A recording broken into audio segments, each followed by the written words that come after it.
Good afternoon, everyone, and welcome to the Bellevue Bruins Sports Network, coming to you live from John Stella Field at Brown Park in Omaha, Nebraska. We bring you day number one of this two-day doubleheader set between the visiting Mayville State University Comets out of Mayville, North Dakota, taking on the home team, the Bellevue University Bruins.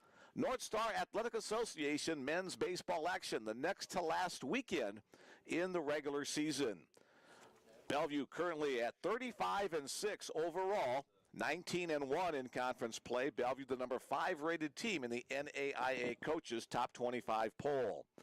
The visitors from Mayville, North Dakota, currently 16-18 overall. 10-9 is the Comets' NSAA record. Well, last weekend we had sunny skies and temperatures in the 80s. Well, it's a different story this weekend as the roller coaster ride that is Midwest springtime continues. Right now, temperature is 43 degrees. We expect it to get no higher than 48. A heavy bank of clouds overhead, winds out of the northwest at about 15 to 20 miles per hour. So a chilly feel to the ball games today. Similar weather expected tomorrow.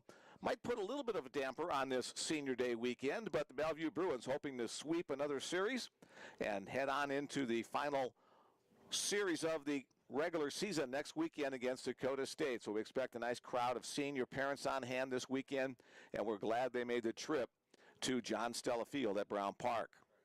Bellevue head coach Dwayne Monlux at home plate, visiting with the two-man umpiring crew, and Mayville State head coach Scott Berry. Dwayne Monlux now in his 13th season leading the Bellevue program. Scott Berry, the dean of North Star coaches. He's been at Mayville for 42 seasons. Let's take a look at the starting lineups for today's first game, a 9-inning game number one, a 7-inning game number two. For the Mayville State Comets, leading it off and playing third base will be Marcus Hughes. Batting second and playing left field, Carson Lundmark. Batting third, the catcher, Alan LaRock. The cleanup hitter is the designated hitter, Jared McCorrister. Batting fifth and playing center field, Cole Jezebine. Batting sixth, the second baseman, Ricky Marquez. Batting seventh and playing right field is Tyler Ferreira. Batting eighth, the shortstop, Anthony Villanueva. And batting ninth and playing first base, Adam Senden. On the mound today in game number one for the Comets will be Cato Farquharson. Farquharson with a 2-win, 4-loss record on the season, a 5.68 earned run average. Again, the batting order for the Comets, Hughes, Lundmark, LaRock, McCorrister, Jezemine, Marquez, Ferreira, Villanueva, and Senden. For the Bellevue Bruins, a similar feel to the lineups that we've seen for the last several weeks. Leading it off for the Bruins and playing center field will be Kanta Kobayashi. Batting second and playing right field today is Connor Barnett.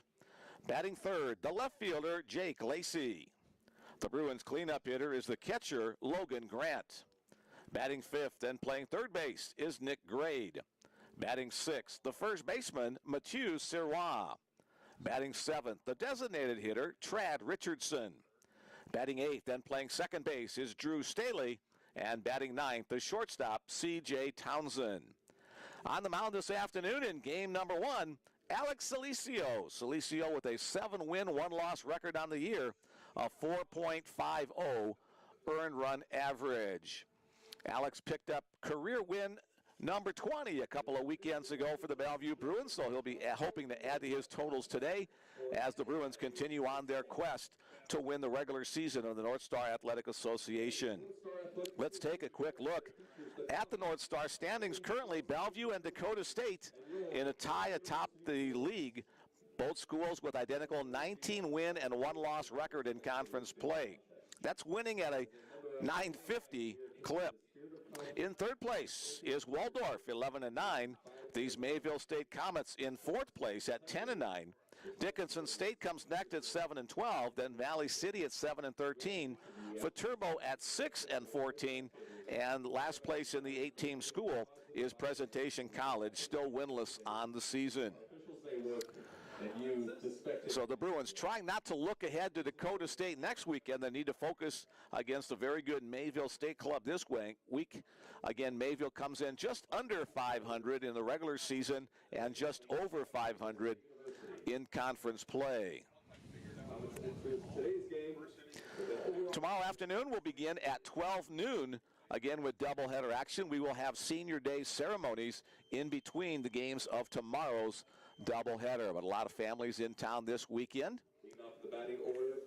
Bellevue seniors include Drew Staley, Alex Salicio, Kanta Kobayashi, Alec Ackerman, but Alec will be back for another year because he's injured this year using a medical red shirt.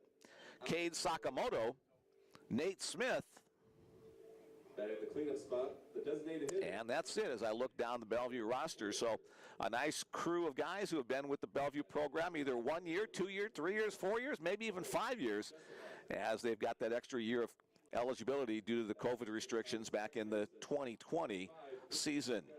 The Mayville State lineup being introduced right now. They're lining up on the third base side of the field. That's where the dugout will be for the Comets. Bellevue will be introduced in just a moment. They'll take their spots out on the field, and we'll have baseball action coming your way. Again, a cloudy, cool, windy day in Omaha.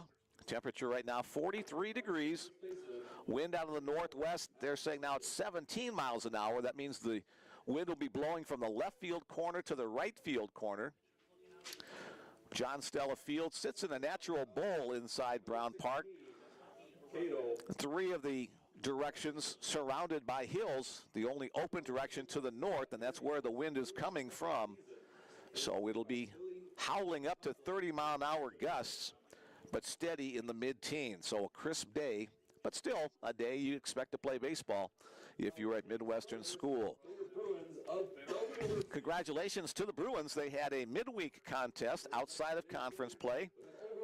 Bellevue traveled up to Sioux City, Iowa on Tuesday and defeated Morningside University by a score of 12-4.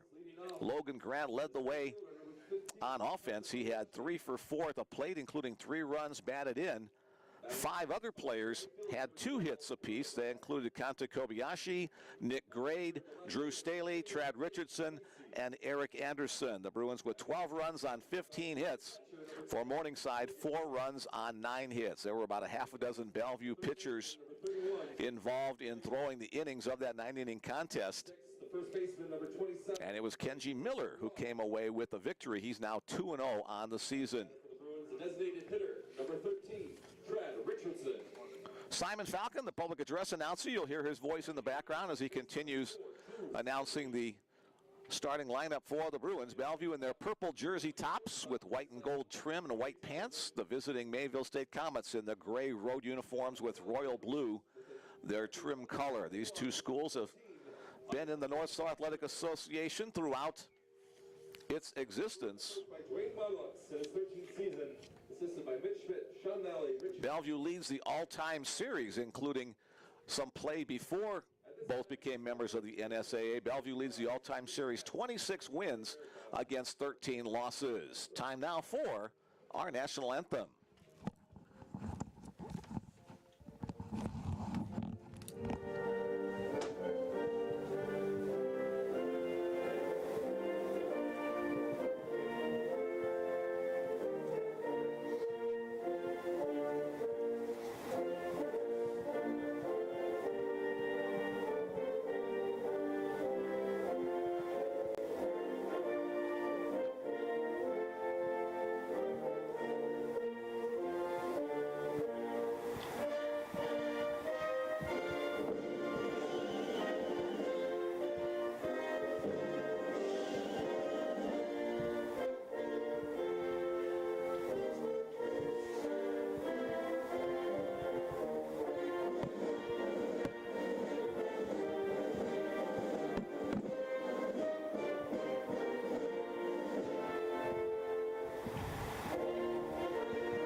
All right, our national anthem has been played. We're just about ready to get underway with game number 1 of this 4-game set, doubleheaders today and tomorrow on this Senior Day weekend. Again, we want to invite all of you, if you want to participate in today's ball game, You can send along a text message to me. Let me know who you are, where you are, who you're supporting, any words you want me to pass along. That text message number is 402-515-7654. I'll give that number to you several times during the course of the contest. Bellevue fans and Mayville State fans, we invite you to join us today. Let's set the defense for the Bellevue Bruins across the infield. It'll be Mathieu Sirois at first base. At second base, Drew Staley. C.J. Townsend is the shortstop, and Nick Grade is at third. Across the outfield, Jake Lacey in left, Kanta Kobayashi in center, and Connor Barnett gets the start in right field today. Connor, we didn't expect to see him playing a lot of defense this year because of his injuries, but he's out in right field today. The battery for the Bruins, Logan Grant behind the plate, and on the mound, right-hander Alex Salicio. Alex has thrown 66 innings on the season, a 7-1 record. This is his 10th start on the year. Allowed 40 runs, 14 walks, 58 strikeouts, a 4.50 earned run average. The first batter he faces today, third baseman Marcus Hughes. Ball one on the first offering from Alex. Second pitch on the outside corner for the called strike to even things up at 1-1. Marcus Hughes, 308 batting average on the season. Here's the windup and the pitch from Salicio. That one down a bit, now 2-1. Hughes leads the Comet team with 24 runs scored on the season. Middle infielder, normally at third base, gets the start today. Salicio falls behind 3-1 as that fastball misses off the inside part of the plate. Alex takes a little time to adjust his glasses and cap. Now back to work from the first base side of the pitcher's rubber. The windup, the pitch, that one's flared down the right field side. Maybe a little more carry than I initially thought. Connor Barnett a couple of steps towards the line, and it's 1 up, 1 down in the top of the first inning. Next up for the Comets, left fielder Carson Lundmark. Lundmark, a left-handed batter. Batting in the second spot, the left fielder, Carson Lundmark. Lundmark, 257 average on the year. He has the most at-bats on the season for the Comets, 105. Takes a first pitch, called strike one. Alex Salicio, the right-hander out of Chula Vista, California, down in the San Diego area. 0-1 pitch, now 1-1. Going to be hard to hit the ball out of here to the left field side today. The way the wind is blowing, be a little easier task for left-handed hitters who can pull one down the right field side. Swing and a miss. Looked like a changeup that time from Salicio as the pitch bit down and away. Little off-speed offering. Now the flag has unfurled itself from the flagpole, blowing briskly from left to right. Called strike three. Alex Salicio picks up his first strikeout of the game.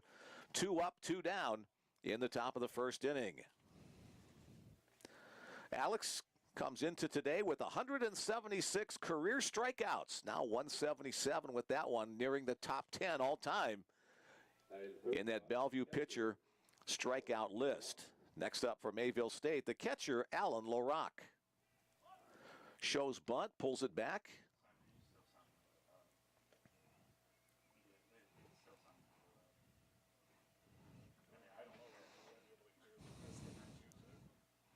Cloudy, cool day in the Omaha Bellevue area.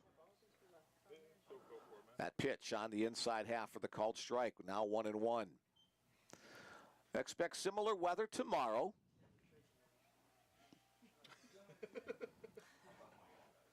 That one's fouled out of play right side over near the Bellevue batting cage.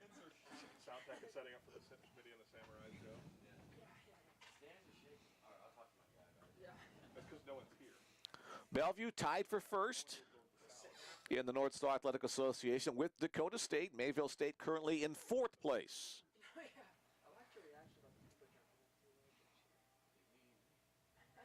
Swung on and missed, blocked up by Grant right underneath him. On the nice block, his toss down to first baseman Mathieu Sirois is in time. So a 1-2-3, top of the first inning for the Comets. And Bellevue pitcher Alex Salicio. Comets nothing, and the Bellevue Bruins coming to bat. Mick Krupski back with you behind the microphone doing the play-by-play of today's broadcast. Bill Mullins, co-athletic director at sports information director at Bellevue University. There we go. I'll stumble under the right sequence of words there for you. That would have come with a pay raise, I think. There we go. Next to me, feeding me tidbits of information to make it a better broadcast. So, whole crew of knuckleheads up here in the press box today where it's considerably warmer than it is out on the field. So, we may see a full house up here as the day goes on. And again, we want to welcome all the senior parents who are in town this weekend for Senior Day. Ceremonies will be held tomorrow between the games of the doubleheader. Let's set the defense for Mayville State as we get ready for the bottom of the first inning. Across the infield, it's Adam Senden at first base. The second baseman is Ricky Marquez. The shortstop, Anthony Villanueva. And the third baseman is Marcus Hughes. Across the outfield, Carson Lundmark is in left. Cole Jessamine is in center. And Tyler Ferreira is in right. The battery for the Comets behind the dish is Alan LaRock, and on the mound is right-hander Cato Farquharson. Tell you a little bit more about Farquharson.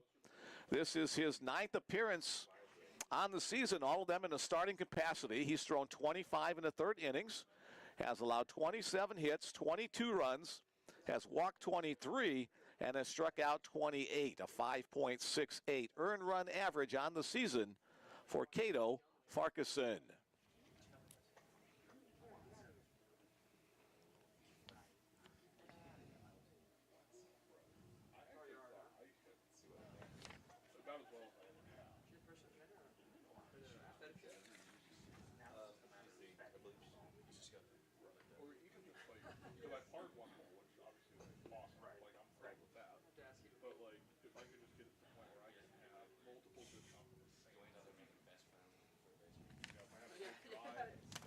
Farquharson getting his warm-up tosses, and we are ready to go with the top of the order for the Bellevue Bruins. As it is most of the time for the Bruins, leading it off, center fielder Kanta Kobayashi. Leading off the Bruins, the center fielder, Kanta Kobayashi. Kanta with a .404 batting average. That's tops on the Bellevue squad. Also leads in several other offensive categories. Takes a first pitch fastball for a called strike. Kanta leads the teams in at-bats, runs, hits, and walks. 63 hits on the season for the Bruin leadoff guy. 170 for his career, says Bill. 1-1 now the count as that breaking ball misses down and in. Bellevue rated number 5 in the NAIA coaches top 25 poll. Bellevue on an 8-game winning streak. Chopper up the middle. Flag down behind second base by Marquez. His throw to first base is not in time. Kanta Kobayashi using that great spiel to leg out another infield hit. Spiel or speed or whatever the right word is there. So Bruins have their leadoff guy once again as Kobayashi picks up now his 64th hit of the year. Next up for the Bruins, right fielder Connor Barnett. Kobayashi second on the team in steals, gets a good lead at first, has to dive back as Farquharson goes over there with the throw.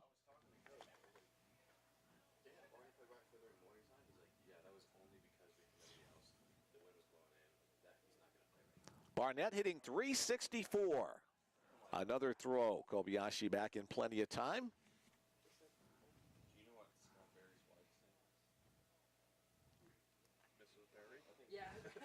Connor .364 for a batting average, .434 for on-base percentage, and .566 with a slugging percentage. Lays off that slider. 1-0 the count. Dwayne Monlick's in his usual spot in the third base coaching box, going through the series of signs. Good hit and run combination here at the plate. We've seen that several times on the year. Kobayashi on the move. The hit and run is on, but it's right to the first baseman. Adam Senden will make the play by stepping on the base, but the Bruins able to get Kobayashi into scoring position on the 3 unassisted ground out from Connor Barnett. Next up in the Bellevue order, left fielder Jake Lacey. Lacey hitting .371, some very good batting averages up and down the Bellevue lineup. In fact, the team batting average is .359 on the year.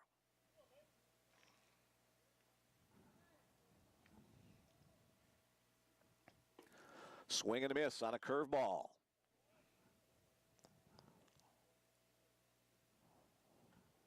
Lacey, the team leader in runs batted in with 61. Also the team leader in doubles with 13.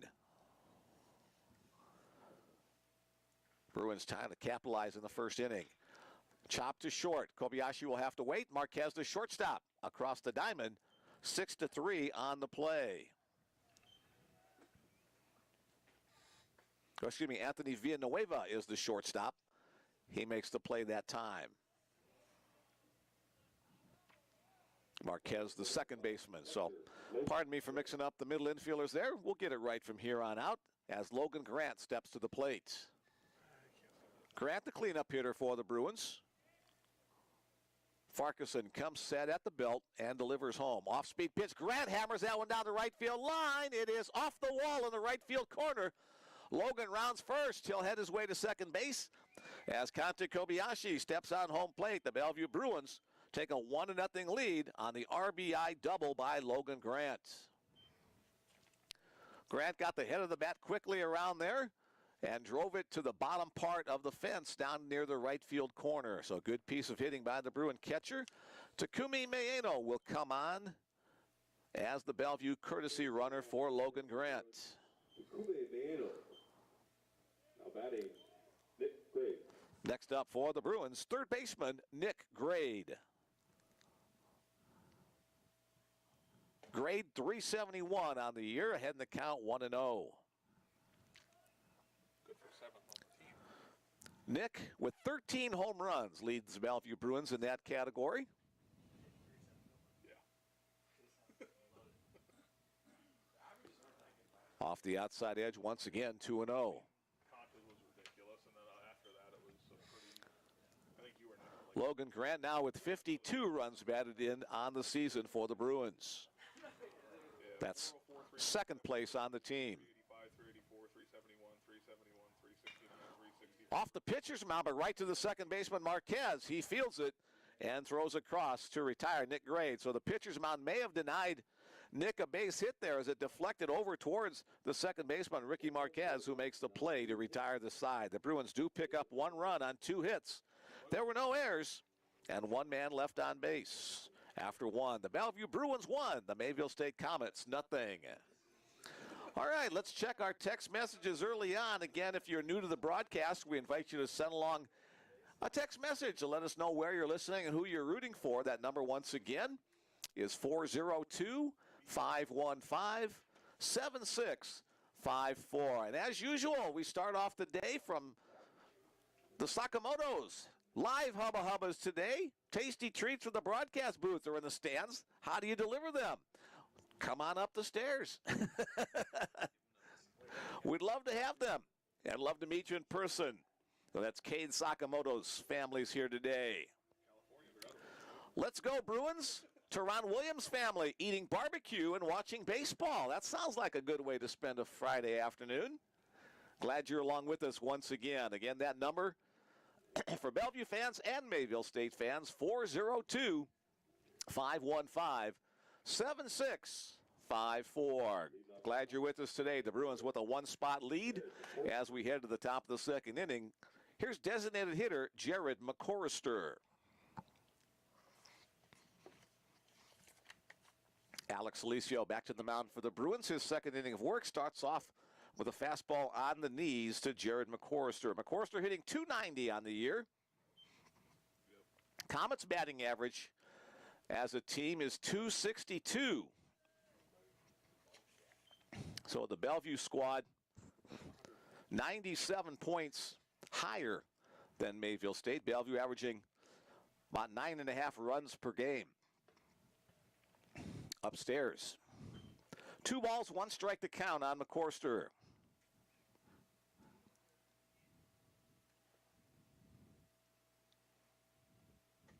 Alex gets his signal from Grant.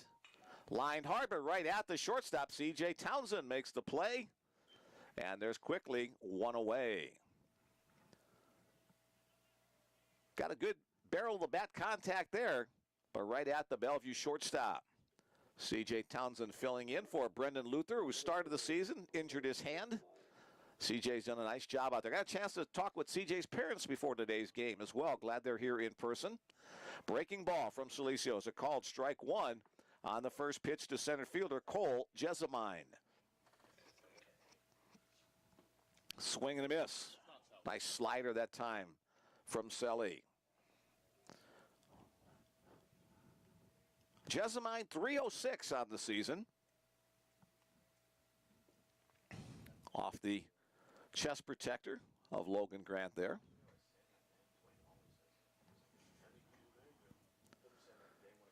Silicio with 2 strikeouts in the top of the first inning.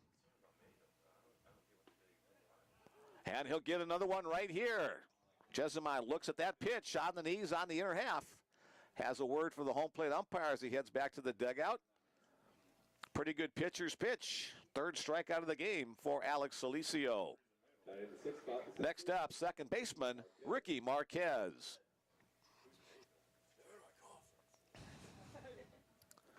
Strike one on the first pitch to Marquez, who hits .272 on the year.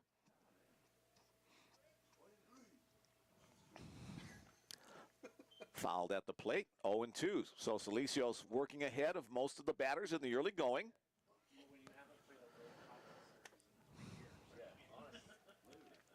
Mayville, North Dakota, on the eastern half of the state of North Dakota, near Fargo. Mayville's just a little bit to the northwest of Fargo. And a called strike 3 once again, as Alex Silicio picks up 2 strikeouts in the first, 2 more in the second. You do the math on that one. No runs, no hits, no errors in the frame. Bellevue 1, Mayville State nothing. Keep it right here on the Bellevue Bruins Sports Network.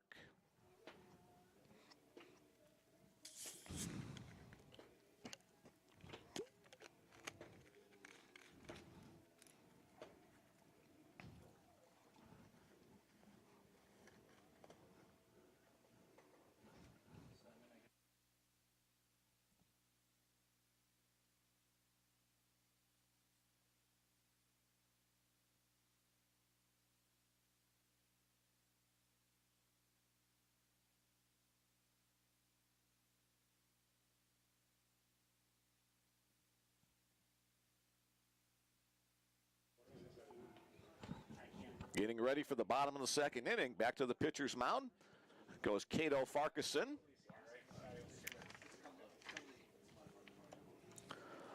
Farquharson, a 6'3" senior out of Salt Coats, Saskatchewan.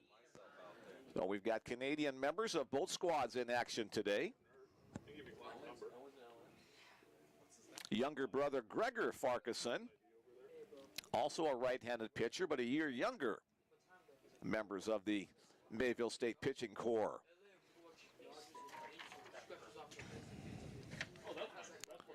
Leading off the bottom of the second for the Bruins, first baseman Mathieu Sirois. So a Canadian versus Canadian matchup here between Cato Farquharson and Mathieu Sirois. Saskatchewan versus Quebec. Mathieu from Quebec City awaits the first pitch. Called strike at the top of the zone.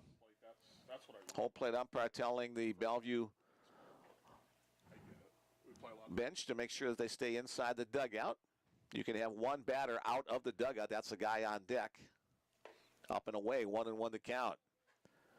Guy in the hole has to still technically be inside the dugout. Following the letter of the law today. 1-1 pitch upcoming. Breaking ball up and away, 2-1. Advantage to Mathieu. Mathieu getting the start at first base today. We saw him in left field the last couple of weeks. Popped up on the infield. The wind, however, will push it out of play. 2-2 the count. The injury to Anthony Lind resulted in some outfield shuffling the last couple of series. So Anthony Lind has been out for a while. Brendan Luther has been out for a while. Alec Ackerman out for the season. Yeah, I'm not worried. I know you'll do his best. Here's the 2-2. Misses wide, full count. Catcher Alan LaRock trying to pull that one back into the zone, but several inches off the outside edge. Payoff pitch upcoming. Mathieu was over the 400 mark for a while. And he'll draw the walk to lead off the second inning. I'm not sure yet if I have maybe 50. Mathieu at 384 right now, so he's dropped a couple of points under that over the last week or so. Next up for the Bruins, designated hitter Trad Richardson. Designated hitter. 391 for Richardson, so he too knocking on the door of 400. Lays off a breaking ball, ball one.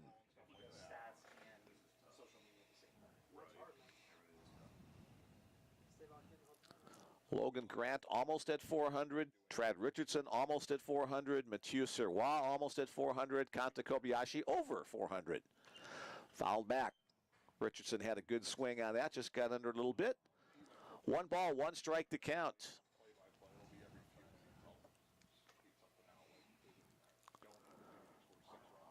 Many of the trees ringing the ball field at Brown Park starting to leaf out. You see a little bit more green on your screen. Richardson lays off that slider. We were supposed to have some students Good doing read. 2-1 advantage to Trad. Bellevue up 1-0. Chop to third base, comes up high a little bit off the field turf, handled there at second base for 1. The return throw to first base is in time, and around the horn double play. Good defensive plays by several of the infielders there. Started off by the third baseman, Marcus Hughes, stayed with the high hop that came up on him. A nice turn at second by Ricky Marquez, and then the pick at first by Adam Sendin. So the Bruins with 2 outs in the inning. The batter will be second baseman Drew Staley. and it helps us out. Drew looks at the first pitch upstairs, ball 1 to count. Staley hitting 369.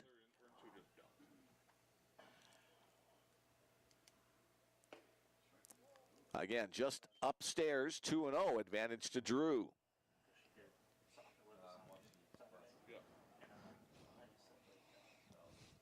Eight of the 9 starters for Bellevue hitting over that 300 mark. In fact, all of them hitting over the 350 mark. That one's hit to shallow center field. Center fielder coming on, second baseman going out. It'll drop for a base hit. A little cue ball shot by Drew Staley. And he's a 2-out base runner, and that will bring shortstop C.J. Townsend to the plate. C.J. 236 on the year. But he's had some good hits at the bottom of the order in the last couple of weeks when he's been the regular at that shortstop position. Farquharson comes set and delivers.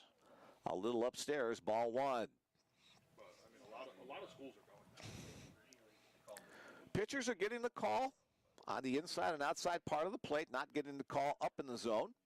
That's what home plate umpire has established for the first 2 innings. Let's see how both pitchers can adjust to that. Throw to first base. Send Staley back on the dive.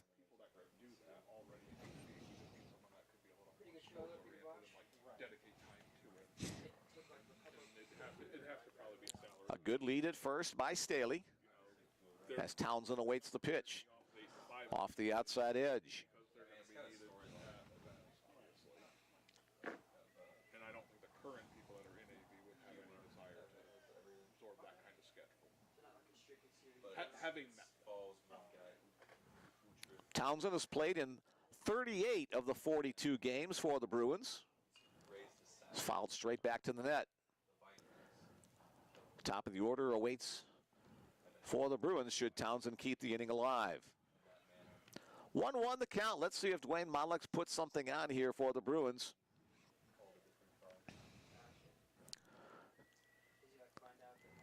Staley, the runner at first. Only 1 stolen base on the year. Low and away. 2-1 the count. Excuse me, make that 3-1 the count.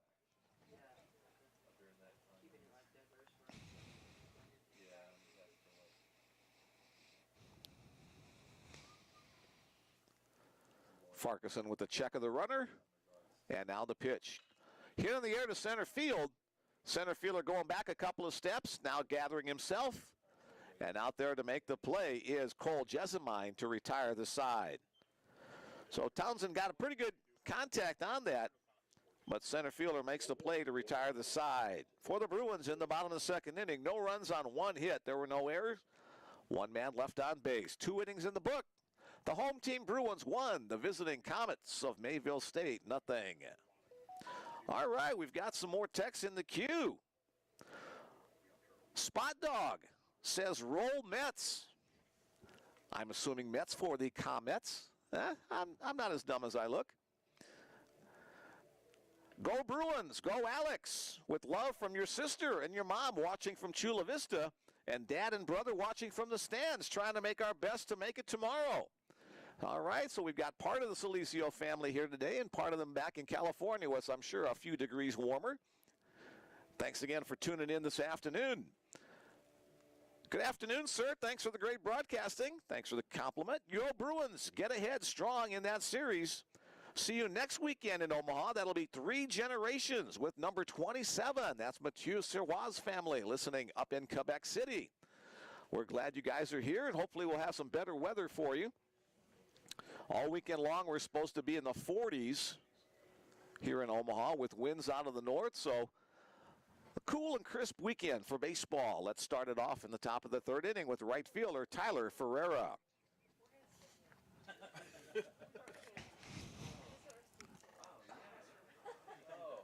Here's the pitch to start the inning, a little bit high, ball 1.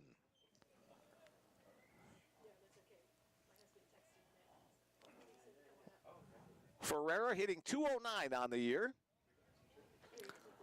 Called strike 1, 1-1 the count. Hi there, how are you guys? We brought you treats from Already. Thank you guys for everything. Oh, it's a ton of fun. Kate Sakamoto's mom up here with us and stepdad joining us, and they brought us some treats, so you can come up anytime. You're always welcome when you bring treats. So The paper in there tells you what flavors. all right. Flavors. So. We'll open these up, and hopefully they'll save a few of me before between the games. So, all right, back to the action. 2-0 the count. Make that 3-0. Make that 4-0 as Ferreira draws the leadoff walk to open the top of the 5th inning. First base runner allowed by Alex Salicio. Thanks once again to Mrs. Sakamoto, and At an A spot, the shortstop, Anthony Villanueva. with one on, nobody out, the shortstop, Anthony Villanueva, steps to the plate. Villanueva, .219 on the season for the Comets. Strike 1 called on the first pitch from Salicio. He's found the zone now after walking the leadoff man, Ferreira.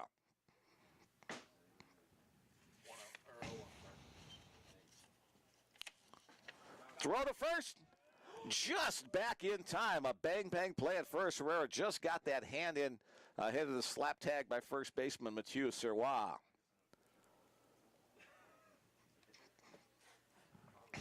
Salicio on the season coming into the day has walked 14 but struck out 58, so almost a 4-to-1 ratio. Bunn at the plate gets away from Grant, but not far enough away for where Ferreira could advance. Well, the strike on the pitch makes it an 0-2 count on the shortstop, Anthony Villanueva.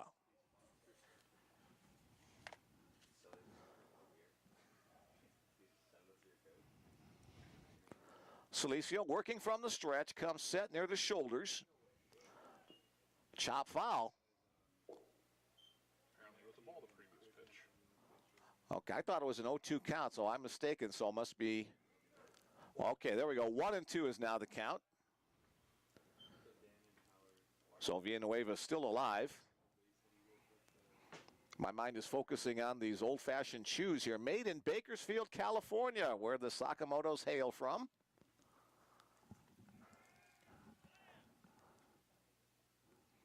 I wonder if Cade made these in the off-season. Cade, one of the seniors, will be honored tomorrow for Senior Day festivities in between games of the doubleheader.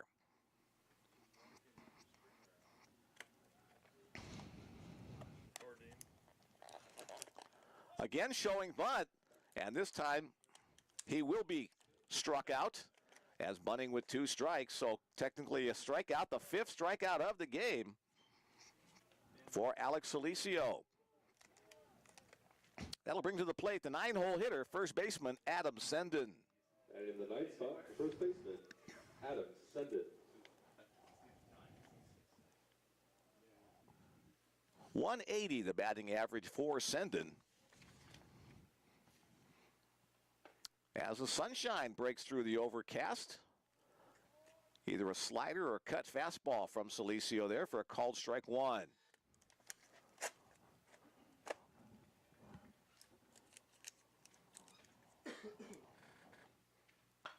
On the ground to short, Townsend will go to second for the lead off the turn there, not in time. A slowly hit ground ball. The Bruins able to get the lead runner, Tyler Ferreira, on the play from Townsend to Staley. Senden reaches on the fielder's choice. Back to the top of the And the Comets go back to the top of the order. Third baseman, Marcus Hughes. Here, you guys, try some Bakersfield chews, and there's an explanation of what they all are in there, too. So,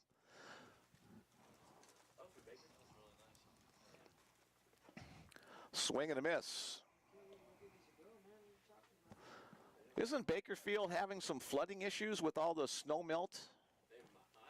I thought I read. I know Mayfield is having some flooding issues with the snow melt up in North Dakota, so we hope everything turns out well for everybody listening in there. That one's driven into the gap in the left center field by Hughes. The runner Senden will have to stop at second.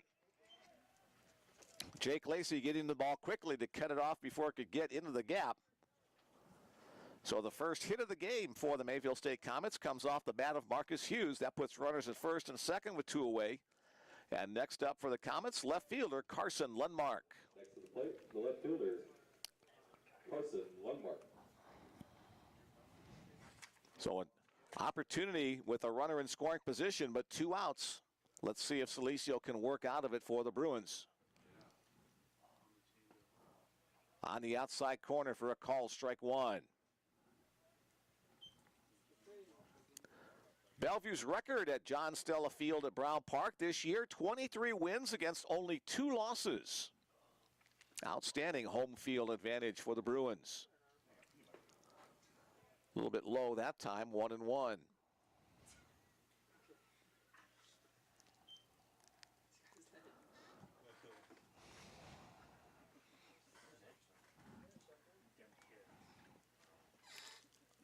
Salicio working the runner back on the outside edge once again. 1-2 the count on Lundmark. A strikeout victim looking his first time up, so he's not happy with the strike zones of the home plate umpire. He'll try to battle back here down to the count, 1-2. Swing and a miss, blocked up by Grant. His throw to first base in time. Atua Sirwa, a little tap dance around the bag to get out of the way of the runner. And 2 strikeouts in each of the first 3 innings for pitcher Alex Salicio. For the Comets in the top of the third, no runs on 1 hit. There were no errors and 2 left on base after 2.5. The Bruins won and the Comets nothing. Keep it right here for more baseball on the Bellevue Bruins Sports Network. Very reasonable. So 6 players got suspended. Not only in Correction, 2 left out. But they were in their team. Which was it all from one team or different? One more text message in the queue. Let's get to that. Let's go Bruins. Let's go Trad Richardson. Relaxing here with Trad's mom and grandma at Spring Creek Farm in beautiful Montana and enjoying the great broadcast. All right, glad you guys are with us once again. Last weekend they sent pictures of their alpacas too. I don't know if you guys send that wool somewhere to be processed into socks or base layers or whatever, but we're glad you're with us today once again. Presumably betting on the NBA. Again, that text message number, if you want to join us this afternoon, 402-515-7654. There is a slight chance of some afternoon showers today. As if it being cold and windy isn't enough, we could get a little moisture as it seems to be getting a little darker overhead now. We can't see behind us, but that thick layer of clouds continues to hold true. We had a 30-second sunshine appearance last inning For the Bellevue Bruins in the bottom of the third inning, top of the order, second time through for the Bruin Bats against starting pitcher Cato Farquharson. Leading off for Bellevue, the center fielder, Kanta Kobayashi. Kanta Kobayashi will lead things off. Another international combination here, Canada versus Japan. Kanta shows bunt, comes up empty, strike one called. I didn't realize Cornette's playing in Omaha.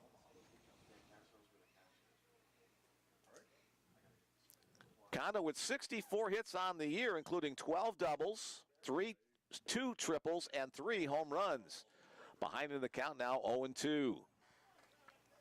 realized that, I probably would have gone him. Kanta, another one of the seniors, will be honored tomorrow afternoon.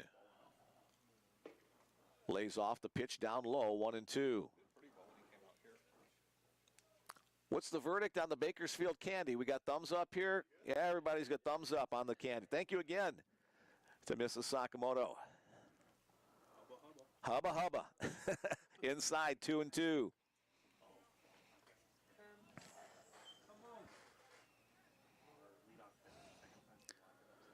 Kanta singled his first time up today and scored the first run of the game, coming in on Logan Grant's RBI double.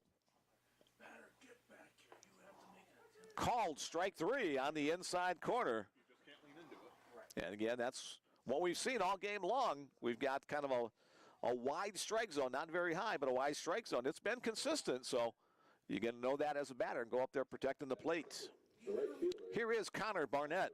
Barnett grounded out his first time up. Foul back to the net, 0-1.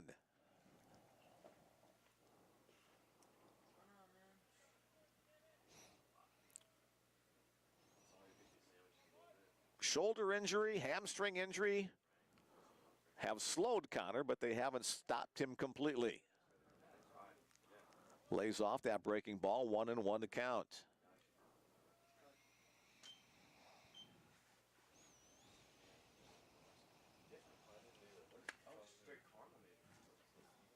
Is there a caramel one in there? Way wide on that pitch. 2-1 the count. Mayville State comes into today's action on a 4-game winning streak. They swept their North Star Conference Series last weekend in La Crosse, Wisconsin, defeating Viterbo in 4 straight games. That one's hit in the air to the right field side. Right fielder going back. Now at the warning track, and he'll reach up and make the catch. Just a couple more feet, and Barnett would have gone opposite field on that one. Instead, it's the second out of the inning as right fielder Tyler Ferrero went back as far as he could to make the catch. So a couple of balls that have been hit deep by the Bruins so far into the gloves of common outfielders. Here's left fielder Jake Lacey trying to keep the inning going for the Bruins. Called strike 1, they say in the zone on the breaking ball from Cato Farquharson.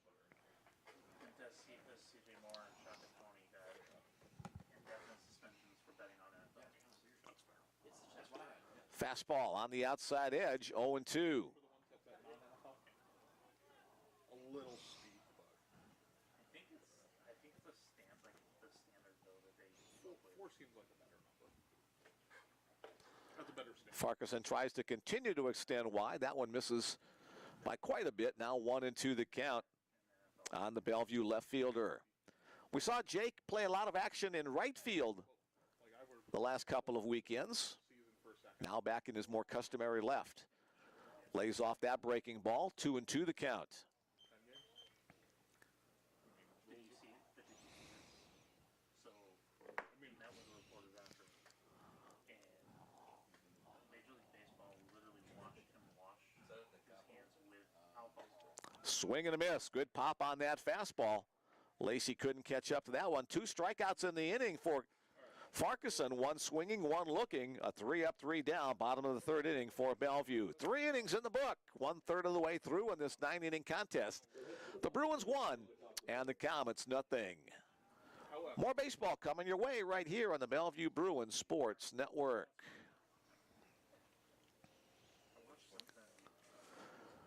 Getting near the end of the regular season after this series against Mayville State today and tomorrow. The Bruins will finish the season next Friday and Saturday against Dakota State. Noon starts scheduled for both of those games. That could be adjusted depending upon weather conditions or whatever. That'll be the final weekend of the regular season in the North Star Athletic Association. The NSAA baseball tournament will be held May 5th through the 8th at Dickinson State University in Dickinson, North Dakota. The team that wins the conference tournament gets the automatic bid to the NAIA National Tournament, which will take place May 15th through the 18th at campus sites across the country, 10 different locations.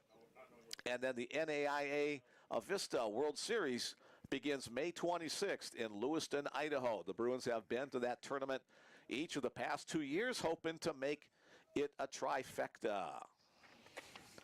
Leading off the top of the fourth inning, the catcher, Alan LaRock. LaRock leads his team in just about every offensive category. 364 is his batting average. He has 25 runs batted in. Swing and a miss on that pitch from Alex Salicio. 36 hits, 12 doubles.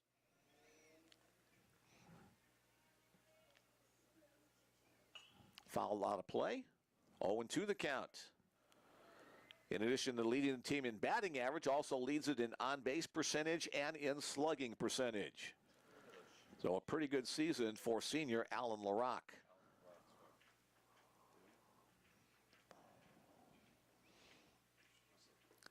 Tries to check his swing. They'll appeal to first base. They say he does hold up. Logan Grant ready to apply the tag at the plate. Nice pitch for the count. That breaking ball low out of the zone, but LaRock able to hold up. Here's the 1-2. Chopped on the ground to short. C.J. Townsend gets it on the third hop. Strong throw across the diamond. 6-3 on the play.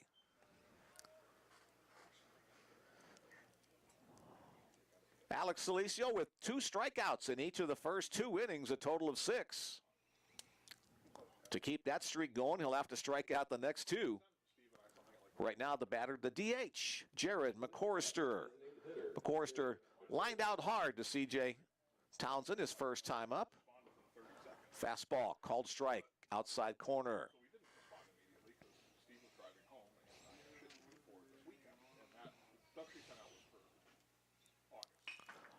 That one is through into center field. So McCorrister both times up, working through that shortstop area. This time it'll get through for the base hit. 1 out, 1 on for the Comets. And the next batter will be center fielder Cole Jessamine. So we don't respond. And she comes like 3 straight emails off.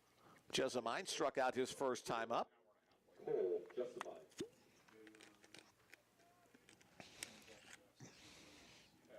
Every single one. Mayville State has only had 1 home game this season, And one of them, she could have answered. and that was back in the fall portion of their season. The Comets went 3-2 back in September, October part of the schedule. All I said. There was something else. Nice job by Logan Grant behind the plate to block that one up. Very matter of fact to the point. Then she followed up today because she wants, I guess, Scott Berry down in the third base coaching box for Mayville State. Again, Coach Berry has been around forever, or maybe 42 years. Chopper to third. Grade over to second for 1. And we've got an automatic double play. The runner going into second base, Jared McCorrister, did not slide and made contact with Drew Staley. And so the home plate umpire calls the automatic double play.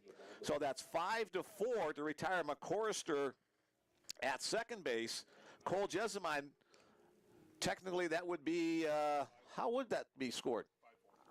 5-4-3. So technically complete the double play to get the Bruins out of the inning. No runs on 1 hit. There were no errors and nobody left on base. Again, going into a base, you got to slide, avoid contact.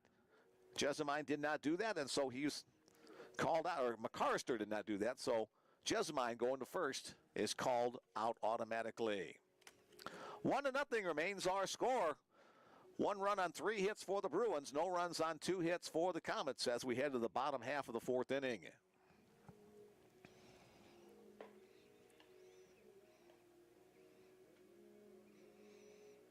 Go Bruins from snowy Bozeman, Montana. All right, our Montana crew almost all checking in today. We're glad you are with us once again.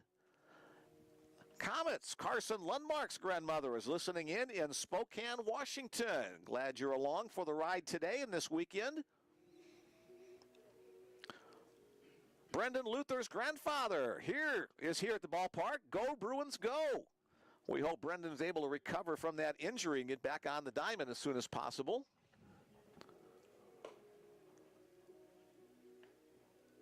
Excellent broadcast. Go Bruins, go Mathieu. Hope to meet with you next week. That's from Gerard Sirois from Donnacona, Quebec. Learning some new Canadian geography this weekend on both squads here. As we get ready for the bottom of the 4th inning, it'll be Logan Grant. Logan with the only run batted in so far in today's contest. Strike called on the first pitch fastball. Grant, Grade, and Sirois, the first 3 scheduled hitters for the Bruins.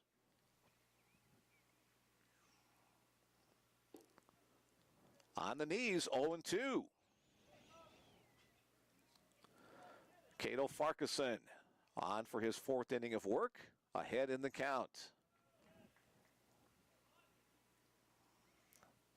Foul tip back to the net.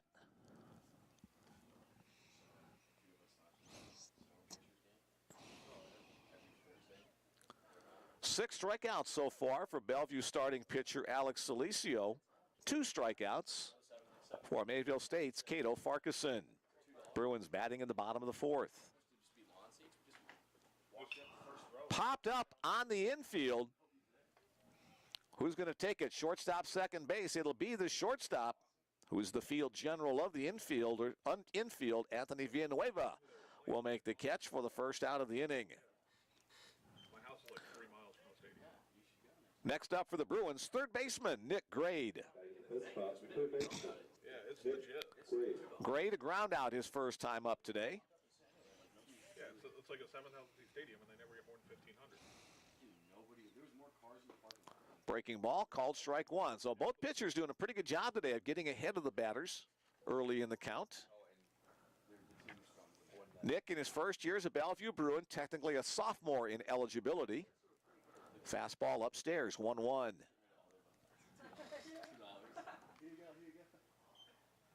like having sex in a canoe. The wind blowing from left to right field today, coming out of the northwest. Chop foul. Put it in your pocket.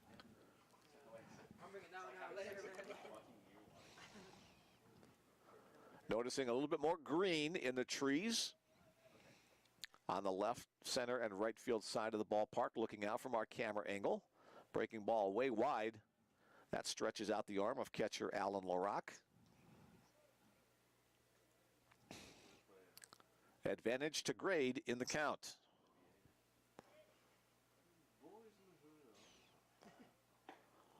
Swing and a miss. And the strikeout, the third of the game for pitcher Cato Farquharson.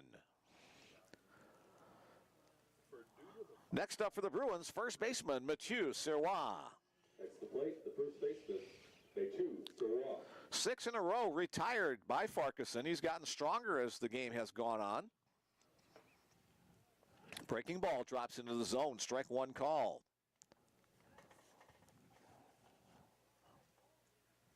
Mathieu, one of the Bellevue power threats at the plate. That one clips the outside edge. Again, that strike zone is a little bit wider than the 17 inches of home plate today, but it's been consistent all game, so you got to know that and go with it. The 0-2. Again, trying to hit the outside corner, but misses out wide. Sirois with 9 home runs on the season, several of them in the tape measure variety.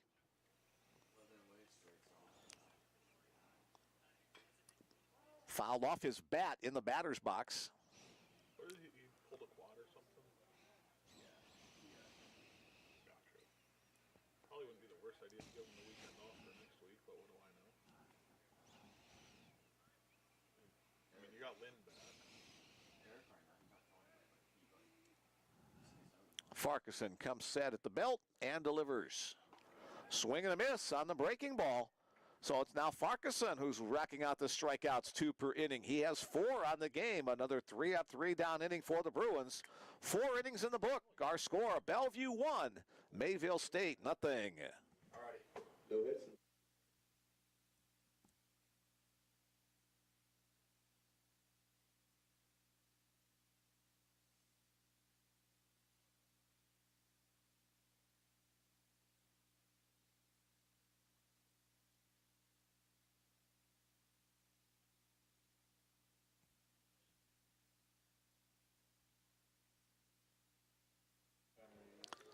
Springtime allergies knocking on my head here a little bit today, so sorry about that. If I step out in between innings, it's taking care of issues here. Top of the 5th inning upcoming, almost halfway through this one. Moving right along in the 1-0 game. Alex Alicio back to the mound for the Bruins. He's allowed no runs on 2 hits, has struck out 6, has only walked 1. He'll be facing the bottom half of the Mayville State order in the top of the 5th inning. Marquez, Ferreira, and Villanueva, the first 3 scheduled hitters for the Comets. If you put any effort in, you will get a beat.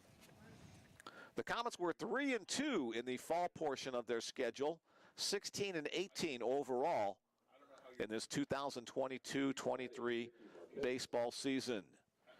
Here's Ricky Marquez, the second baseman, a strikeout victim his first time up. Fastball stays up high. Alex Alicio back to the mound for the Bruins. 3rd year in the Bellevue program for Alex. That was a ball. You get grades. Now 2-0. All of his A's are slipping to these because they're missing so much. Right. I mean, 3 days a week they're out of school. When does their season end? They're done. A little flare to right field. Connor Barnett has it tracked, only has to move a step or 2 to glove it for the first out of the inning. Recover and get those back to A's. Next up for the Comets, right fielder Tyler Ferreira. If they went to C's, you might be a little more concerned. Next to the plate, the right fielder, Tyler Ferreira. On by last night, but he's just like, Ferreira walked his first time up against Alicio. Lined into center field. C.J. Townsend gave it a good effort off the end of the bat, but it found a place to fall. Now both teams with 3 hits on the game. again, playing short, which he's not a shortstop. Yeah. Ball gets looped over Here's shortstop Anthony Villanueva. at an angle. Anthony Villanueva. He caught it. Not how you draw it up, but it's effective. Alicio now working from the stretch with the runner at first. First pitch popped up toward the right side. Connor Barnett has that one tracked, coming in a couple of steps. He'll reach up for the second out of the inning. Both outs recorded out there in right field by Connor Barnett. He's already had 3 putouts in today's game. Not in the 9th spot, first baseman, Adam Sendin. First baseman Adam Sendin trying to keep the inning alive, hitting out of the 9-hole. 2 out, 1 on for Mayville State. Ferreira, the runner at first, back easily.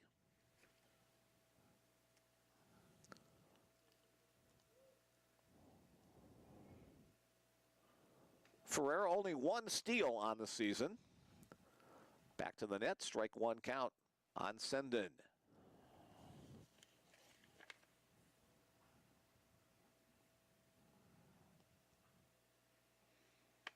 Sendin, a 6'6" graduate student from Winnipeg, Manitoba. Another Canadian connection. Bounced in front of the plate. Grant blocks it up, but scampering down to second base. A good read by Tyler Ferreira on the wild pitch. 1-1 the count to Sendin at the plate. So runner in scoring position. Mayville State looking for their first run of the game.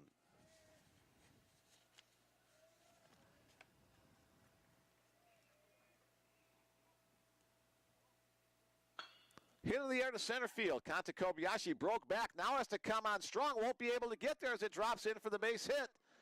And the runner around second base will come in to score. It's a 1-1 game on the RBI single to center field by Adam Senden. That's the toughest one for an outfielder to read when it's hit right at you. Kobayashi, even if he would have gotten a great break, probably could have not got to that one, but both hits in the inning just off the end of the bat. But they come through at a good time, and now 1-1 to score. Adam Senden with the run batted in. And the top of the order, here's Marcus Hughes. Hughes 1 for 2 today. Fastball for the called strike 1.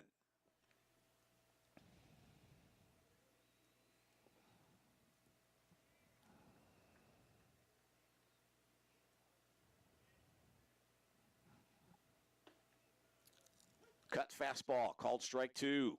So Salicio back ahead in the count. Third time through the order for the Comets.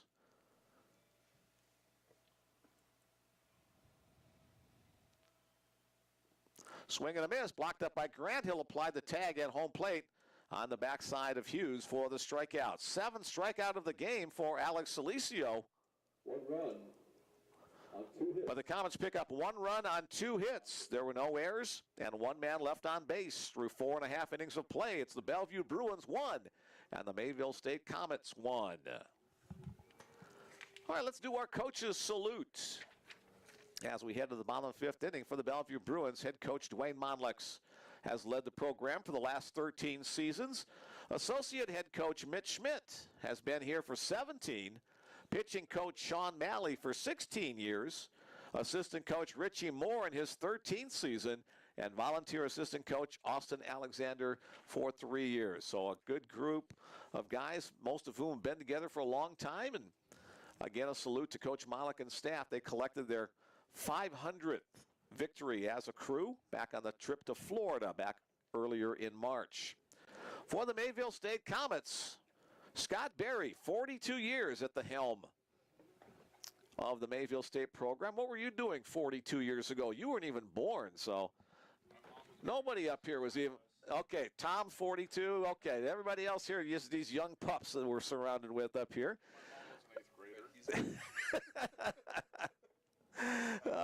Assistant coaches are Billy Tomlin and Ashton Roy. So thanks to the coaches for all the time and effort and work they put in working with these young men to build quality baseball programs and quality people too. All right, the Bruins trying to get the offense back to work, leading it off in the bottom of the 5th inning. Designated hitter Trad Richardson. Richardson grounded into a double play his first time up today. First pitch from Cato Farquharson, a called strike on the outer half. Richardson with his Marucci bat. You can read those letters here plain as day. Maybe not on your computer screen, but hoping to make good contact with that Marucci back. 1-1 the count.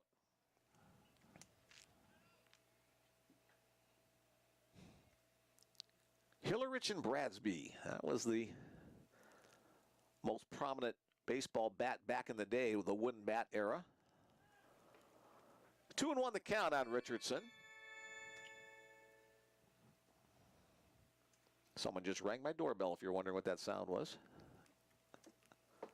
Chopped down the third base line. Fair ball inside the line. The throw across the diamond. One hopper picked out by Senden on a nice defensive play on both ends. Started by Marcus Hughes with a backhand grab just inside the line. And then Adam Senden on the other side. 5-3 on the play. And Cato Farquharson has been cruising over the last 3 innings. He's now retired 8 consecutive Bellevue Bruins. Drew Staley, the last man to reach for the Bruins with a single in the second. Breaking ball for the called strike 1.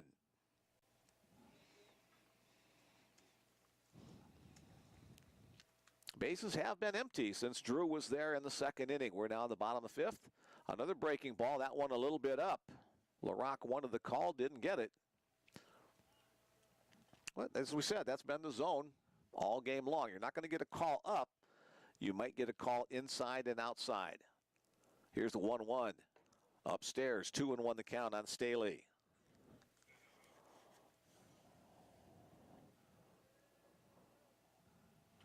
Staley, the Salt Lake City native, he'll be honored tomorrow afternoon as well as one of the seniors. Wide on that one.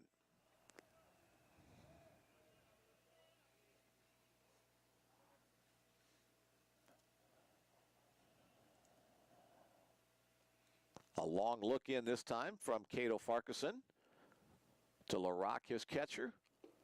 And Staley will draw the walk. So Drew's been on both times today, a hit and now a walk. And the string of 8 consecutive Bruins retired has come to an end. Bellevue fans grateful for that. C.J. Townsend, the next one to appear for the Bruins. Trying to keep the inning going and get it back to the top of the order. C.J. Townsend. C.J. flew out deep to center field his first time up today. Throw over to first base. Staley back easily.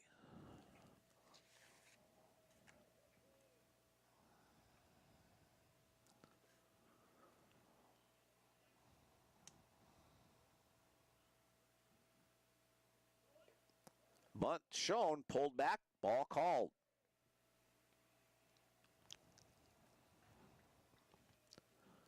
Again, Dwayne Monix goes through the signs. Ideally, if CJ is going to be bunting here, wants to push it up the first base side.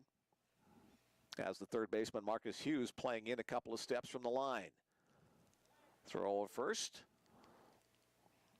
That throw to first is much to see what Townsend was doing at home plate as to keep the runner Staley close. CJ did not show bunt or anything on that, so let's see what happens on this pitch. Upstairs.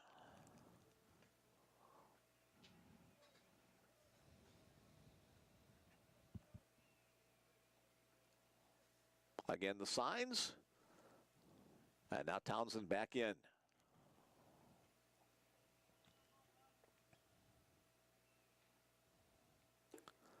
Called strike on the outer half. 2-1 now on the Bruins shortstop.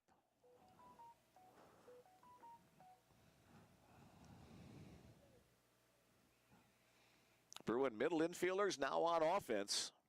Staley at first, Townsend at the plate. And again, the call on the outer half. CJ having a few words with the home plate umpire. And now it'll be the third time through the order when Kobayashi comes to the plate next time. So Bruin batters have to realize what the strike zone is this afternoon. 2-2 the count. Here's the pitch. That one just off the outside edge. That's a gutsy take. Now full count, 1 out. Let's see if Staley is on the move here. Good opportunity to get in motion on the full count. CJ right at the top of the batter's box. Staley goes, pitches way wide, so ball 4. So the 8 and 9 guys get on base for the Bruins, both of them on walks issued by Cato Farquharson.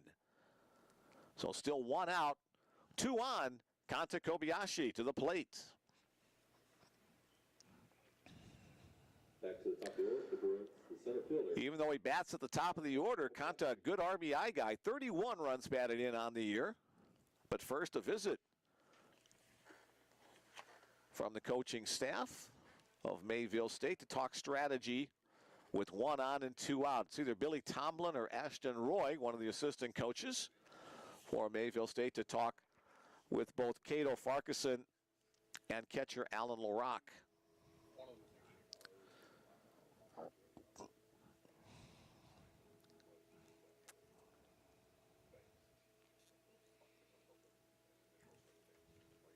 Last weekend, we had shorts and T-shirts, the attire of the day, as temperatures were in the 80s. Not a lot of people wearing that here today. Heavy jackets, lined pants, blankets, more the nature of what people in the stands are wearing today. First visit from the dugout for Mayville State, as Kanta Kobayashi will step to the plate in the left-handed batter's box. Kanta 1 for 2 today, singled and scored. His first time up, struck out looking his second plate appearance. First pitch swinging, foul out of play, left side.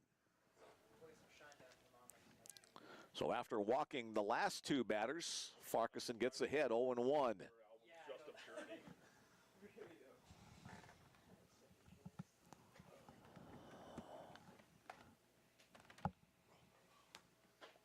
From the set, Farquharson looks the runner back to second, then delivers a breaking ball up and away.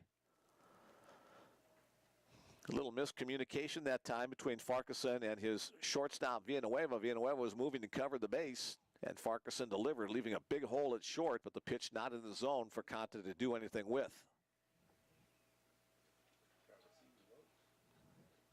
Here's the 1-1. Now they're going to go to second base and almost throw it out into the outfield, but again, a nice job. Villanueva reaching out to snare that one. Top 25. USAO snuck in there this week. 40 got back in. I think St. Thomas is, I don't know if they're back in or right outside of it. Again, the long look for the signal. Here's the pitch. On the outside, Black once again. I think they're playing Southeastern. 1 ball, 2 strikes to count on Conta Kobayashi. I could be mistaken, but I'm pretty So again, Conta will have to expand his strike zone here, try to protect the plate. by far the best. Hopefully knock a runner in.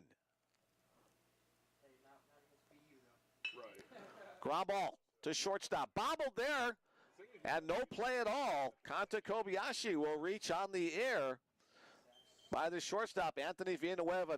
Villanueva may have rushed it just a little bit, trying to get that quick turn. Every base runner advances on the play. So Staley now at third, Townsend at second, Kobayashi at first, and the bat in the hands of Connor Barnett. Connor 0 for 2 today. Big opportunity here for the Bruins.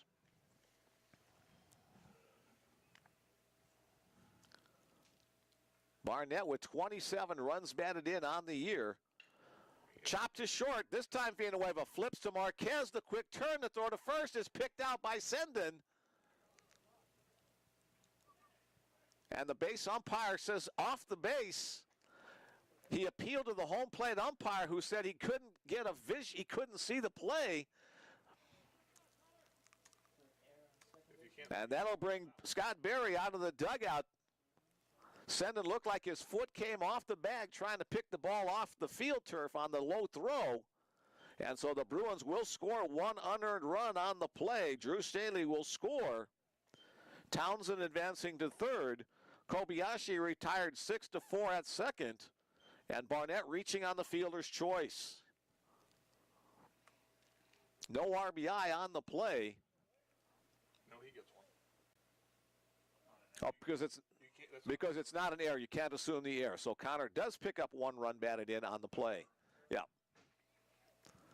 So shortstop Anthony Villanueva making up for the bobble. Almost had that double play, 6-4-3, but the low throw picked up, brought the first baseman off the bag. So the inning stays alive for Jake Lacey. And we've got a time delay.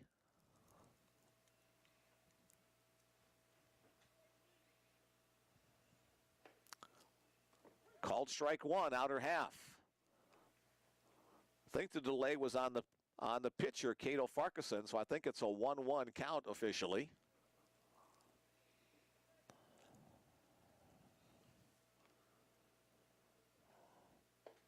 That one's upstairs.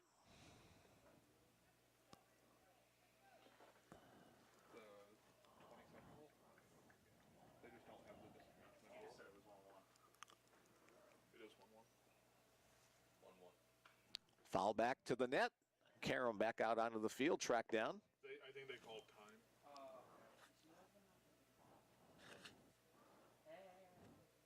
Okay, so 1 and 2 is the count. I thought they had called a 20-second violation, but apparently they were just calling timeout rather than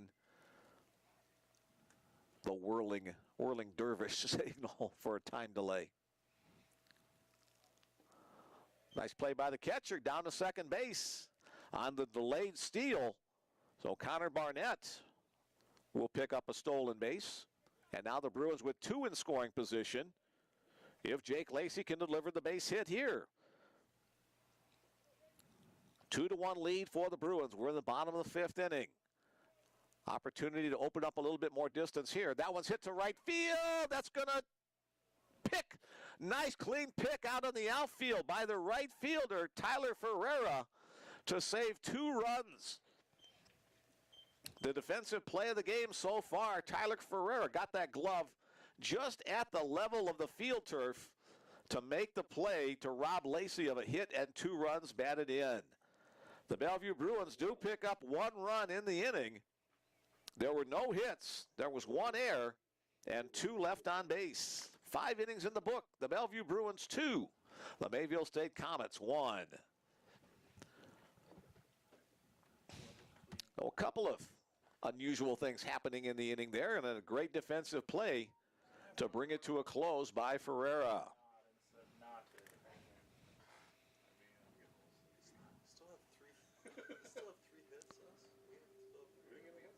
All right, let's take a look at some more of our text messages here. Hey, go Bruins from the Townsends in the stands today. Had a nice talk with them before today's game. Sorry we brought the cold weather here with us. Sure glad to be here at historic Brown Park. Glad you guys made the trip up there from the Pacific Northwest. We're always glad whether you bring cold weather with you or not. The parents of Tyler Ferreira, hi, and always enjoy your broadcasts from the comfort of our home in beautiful Truckee, California. Glad you guys are with us, and I hope you enjoyed that last play as Tyler made a great defensive play to save 2 runs for the Bruins. Watching in Wawanesa, Manitoba. Hope I pronounced that correctly or something like that. More Canadians joining us today. We're glad you are with us. We've got Americans, Canadians, and Japanese members on the field and in the stands. Thanks, Mick, for the great announcing, watching and cheering on Adam Senden and the Comets from Mom and Dad in Winnipeg. So again, as per my last comment, people from north of the border as well as the United States, we're glad you're with us today. Leading off the top of the 6th inning, backhand play by Drew Staley at second base to retire Carson Lundmark. 4-3 on the play. Drew Staley on the first pitch swinging. Well, Lundmark will head back to the bench. He's 0 for 3 today. That'll bring up catcher Alan LaRock. The 2-3-4 spots in the Mayville order. Next to the plate, the catcher, Alan LaRock. Here's the pitch from Salicio on the just off the inside corner. LaRock with the high top shoes there. You don't see too many baseball guys wearing the high tops. Ahead in the count now 2-0. LaRock's back foot right on the back line of the batter's box. There's a strike called from Salicio. 2-1. Alex steps towards the first base side in this windup, delivers a pitch. Grounded fall past head coach Scott Berry in the third base coaching box, just off the edge of our camera view.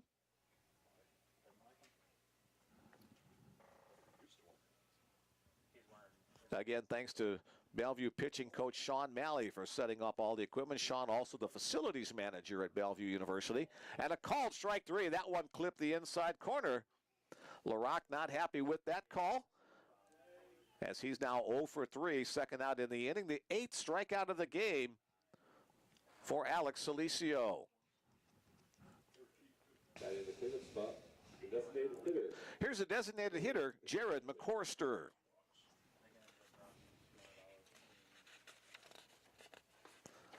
First pitch fastball, again the call on the outer half. Outside corner, strike 1, 0-1.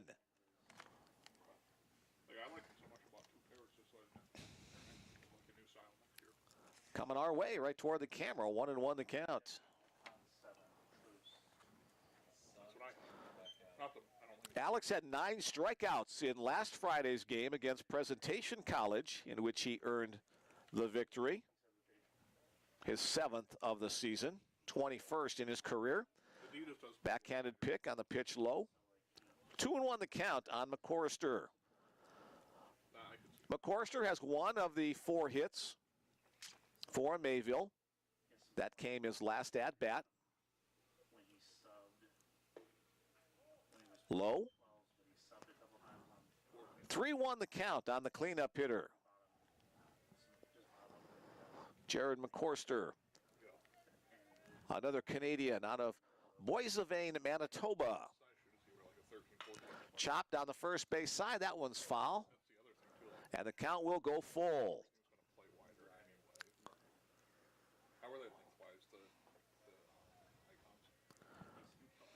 icons? As you would expect from Mayville State, most of the members of their squad from the northern part of the United States and from Canada. A couple of California guys in there as well. Chopper. C.J. Townsend has to charge. Gets a nice pick on an in-between hop. A nice play made to look easy by C.J. Townsend. A 3-up, 3-down inning in the top of the sixth. 2-3, top of the sixth inning. As we head to the bottom of the sixth inning, the Bellevue Bruins lead it by a score of 2-1 over the visiting Mayville State University Comets. A good read there by C.J. Townsend. And as I just said, I mean, he made that play look easy. It was a tougher play than you would think because it kind of came up on him on that in-between hop. But 2 ground balls and a strikeout in the inning. The Bruins are looking at the middle part of their order, facing starter Kada Farquharson as this pitcher's duel continues between Farquharson and Alex Salicio. Well,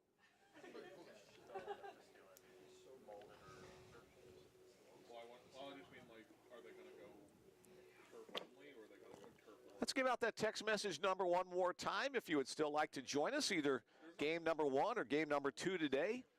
My text message number is 402-515-7654. We've had some text today from people in the stands watching the game. Thanks, you guys, for being here in person and playing along online. And again, whether you're a Bellevue fan or a Mayville State fan, we hope you're enjoying the broadcast today. And if you want to join us, be part of it, 402-515-7654. Bellevue scored a run in the last inning without the benefit of a hit. A couple of walks and an error contributing to that run coming across the plate. Here's Bellevue catcher Logan Grant to lead things off in the bottom of the sixth. Cato Farquharson back to the mound for Mayville State. First pitch fouled opposite way by Grant. And as we look down that way, we see there's action in the Mayville State bullpen.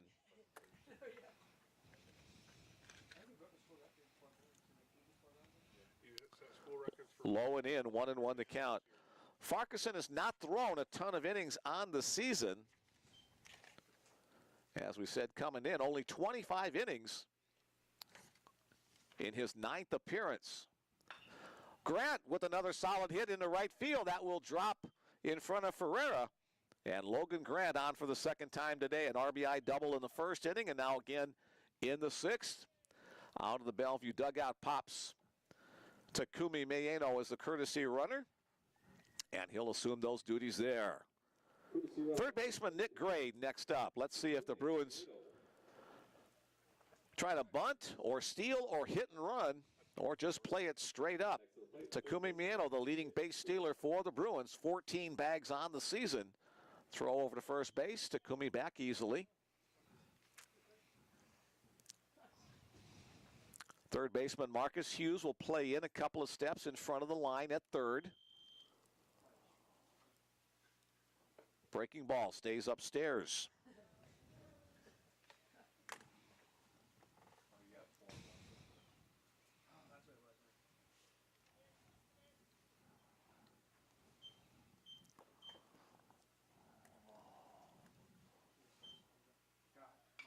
Hit and run was on, fouled out of play by Grade. Grade 0 for 2 thus far today.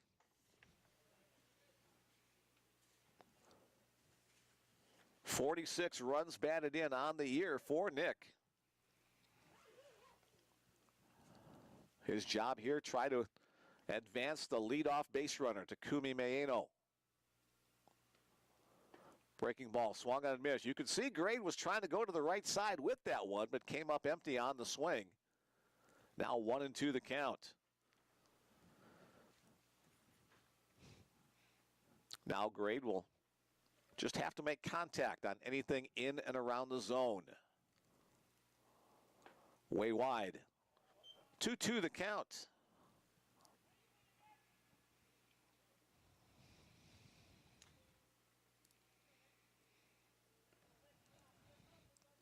Straightaway batting stance for Grade as he awaits the next pitch from Cato Farquharson. Runner goes, hit in the air to center field. Center fielder going back onto the warning track and makes the catch. The second time today a Mayville State outfielder has made a catch right up against the fence. This time it was center fielder Cole Jessamine to rob extra bases from Nick Grade.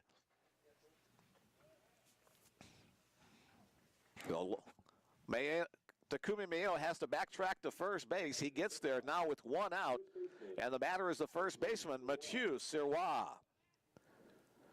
So the second time today, center fielder and right fielder have made plays to keep the Bruins from adding to their 2-1 lead. First pitch to Sirois, ball one.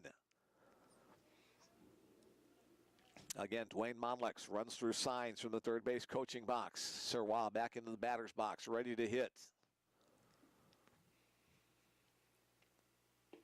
Low and away, 2-0 the count.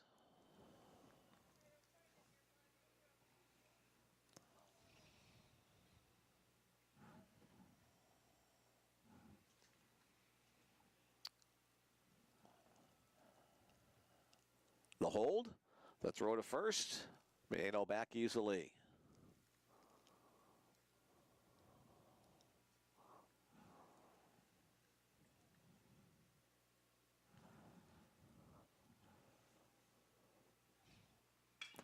Mathieu hits that one to the right side. Two outfielders converging. And making the catch, the center fielder, Cole Jessamine. The wind helped push that one a little further away, a little kind of an awkward catch, but it was made for the second out of the inning. So Mayano remains at first base. Now the Bellevue batter, the designated hitter, Trad Richardson. Richardson, a couple of ground ball outs, his two plate appearances so far. Mayano goes, the throw to second base is not in time. The tag applied by the second baseman, but Takumi had his hand in there ahead of time, so 15 stolen bases now on the season for Takumi Mayano. So now a base hit could score Takumi from second. Ball one was the call on the first pitch to Richardson. Breaking ball stays upstairs. Looking down into the Mayville State bullpen, it's Gregor Farquharson, the younger brother of Cato, warming up in case he needs some relief. And a balk is called on the play as Farquharson stepped off the rubber incorrectly. And so that will move Mayano up to third on the first balk of the game. Blocked up by LaRock, the catcher. 3-0 the count on Richardson. Let's see if he might have the green light here, if it's something to his liking in the zone.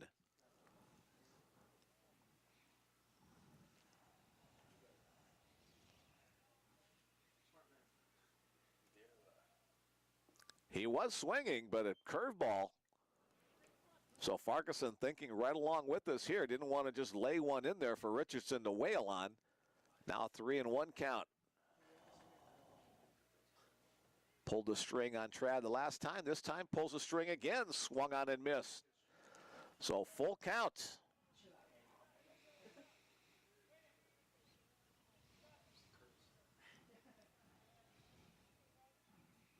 Let's see if where this next pitch might be. Could be in the dirt. Could score the run that way.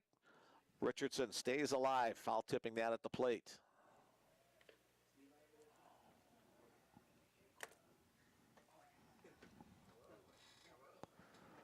Actually, not a foul tip. That would be caught by the catcher, but you know what I mean.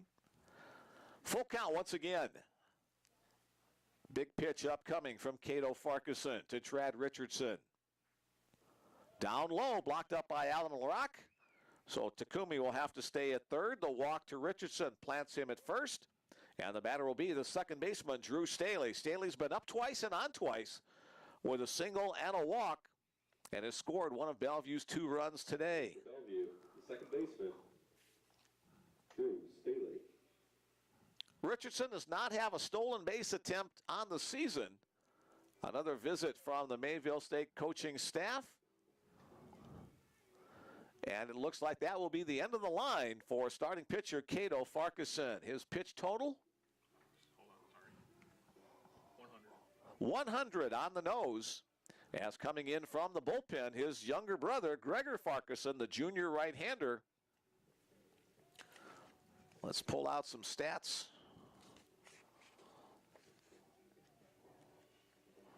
For Gregor Farquharson, this is his 8th appearance on the season.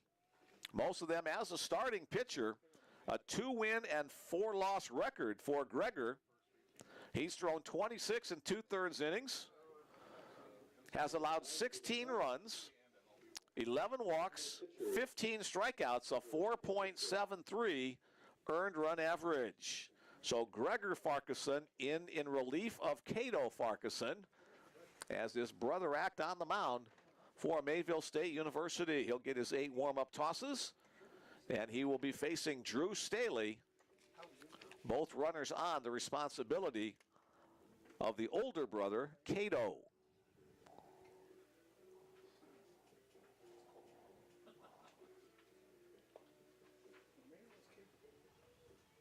These are from Kate Sakamoto's family, Bakersfield, California. Athletic Director Ed Lahotek now joining us. Stealing my candy. Oh, you have it. Hey, and while we have the moment, we also want to give this nice acknowledgement. Bellevue Sports Information guy Steve Field was named the NSAA SID of the Year. So congratulations to Steve for all of his great work, along with Bill Mullins. So Steve, congratulations for that well-deserved honor. All right, let's get back to the action. Drew Staley awaits the first pitch from Gregor Farquharson. A breaking ball in the zone, called strike 1. Bellevue with runners at first and third. That's Takumi Miano at third. Trad Richardson at first.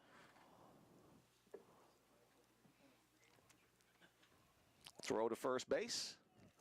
Richardson with a short lead, back easily. Wind continues to blow from the left side to the right side at John Stella Field at Brown Park. Hit in the air to center field. Again on the run is the center fielder, Jessamine, and this time just shy of the warning track. Cole Jessamine will pull it in. He records all 3 putouts in the inning for the Bellevue Bruins. In the bottom of the 6th, no runs on 1 hit. There were no errors and 2 left on base. 2/3 of the way through this one in the 9-inning contest. The Bellevue Bruins 2, the Mayville State Comets 1. So a very tightly fought contest thus far. We've been playing for about an hour and a half, 6 innings in the books on this Senior Day weekend. Coming to you from John Stella Field at Brown Park. About a 10-minute drive from the Bellevue University campus. A couple of more texts in the queue. Let's read those right now. Shout out to Ryan Fremke, Mayville State pitcher, who is sitting out today due to a chronic nosebleed. Hope you get better soon with that. Not one of ours.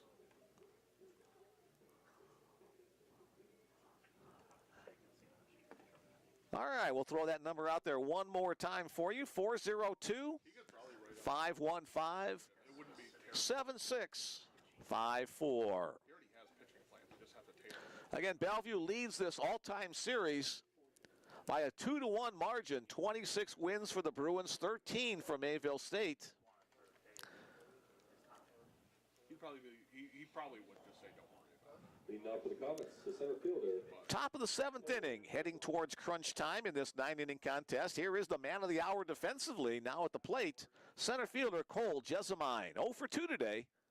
Alex Alicio starts off with a fastball, misses upstairs. Alex adjusts the glasses and the cap. Now he gets back to work. Foul over near the Bruin dugout as Jessamine got jammed. That pitch coming up and in on him.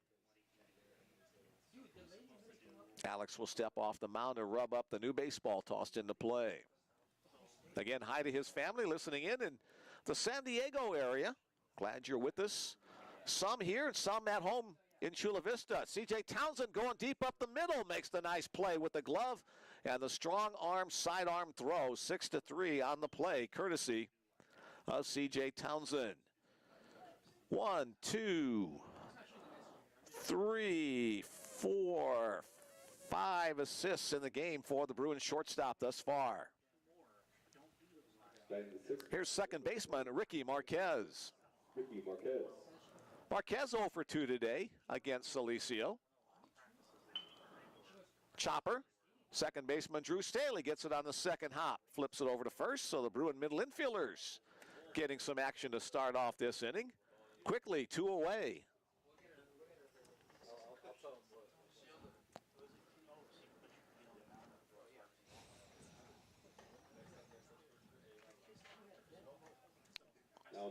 Next up from Mayville, right fielder Tyler Ferreira,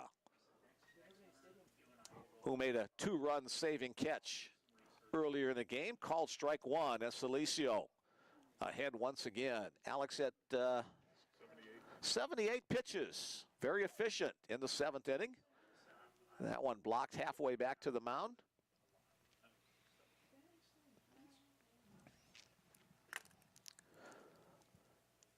If you're just joining us, it's a cool, cloudy day.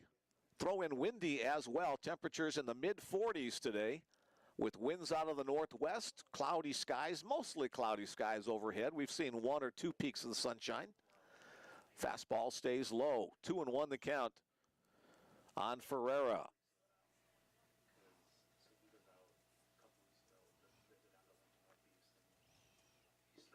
Now 3-1.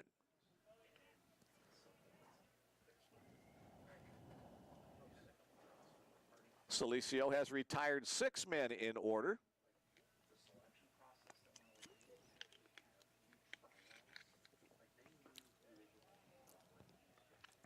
But walks Ferreira here with 2 outs in the inning. So Tyler will head down to first base as shortstop Anthony Villanueva comes up. The shortstop, Anthony Villanueva. So Ferreira's been up 3 times and on 3 times, 2 walks and a single. Villanueva 0 for 2. Cut fastball for a called strike 1 on the inner half.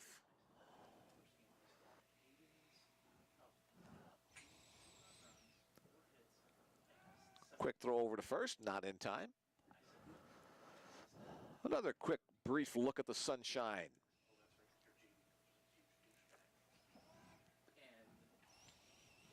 Alex continuing to try to keep Ferreira as close to the base as possible.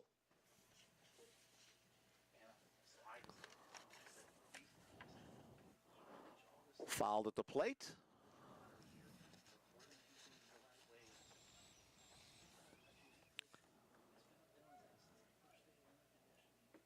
Ferreira does have 1 stolen base on the season.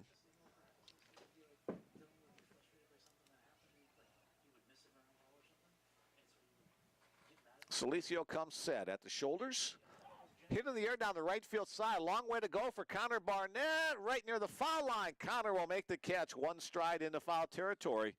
So Connor covering some territory on that play to catch it to retire the side. No runs, no hits, no errors. 1 man left on base on the walk as we head to the bottom of the 7th inning. Still a 1-run game. Bellevue 2, Mayville State 1.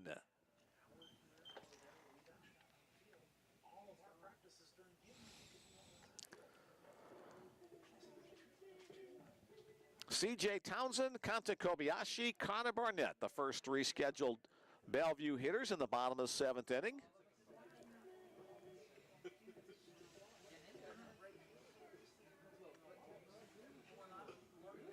As Gregor Farquharson back to the mound for his 2nd inning of relief work. Faced 1 batter and retired him in the last inning. Don't forget, we've got doubleheader action today and tomorrow for you on the Bellevue Bruins Sports Network. Today's second game will begin about 30 minutes after the conclusion of game number 1. Tomorrow afternoon, we're scheduled for a 12 noon start to begin the doubleheader. And again, it's Senior Day weekend, if you want to extend that to 4 games. Ceremonies will be held between games of the doubleheader tomorrow. There's a chance that start time could be fluid. Possibly before? Possibly later. Later, okay. Try to get a little extra warm. Gotcha. Maybe a little bit later start, Bill informs me, trying to warm things up a little bit tomorrow as another cold day scheduled. Here's C.J. Townsend to lead things off in the 7th inning against Gregor Farquharson. First pitch called strike 1. C.J. 0 for 1, a fly out and a walk. Shows bunt, puts down the third base line, charging hard as Hughes, the third baseman, his throw just in time to retire C.J. Townsend. 5-3 on the putout. Nicely done by the Comet third baseman, charging hard, Marcus Hughes. A little less hard or a little closer to the line might have been the infield hit. Instead, here's the 4th time through the order for the Bruin hitters. First time against younger brother Gregor Farquharson for Kanta Kobayashi. 1-0 the count on Kanta.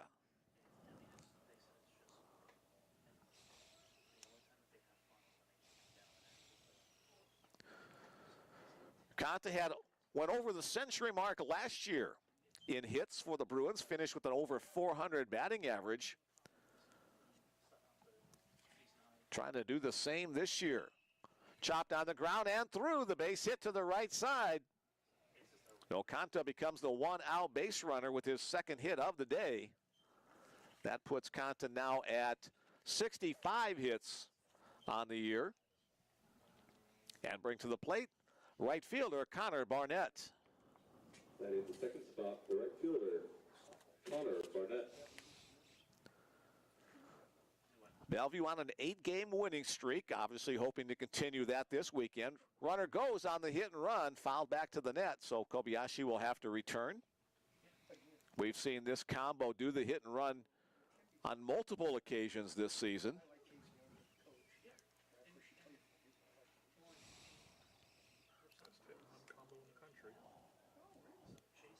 Barnett settles back in, slightly open stance. Kobayashi gets back easily on the throw over.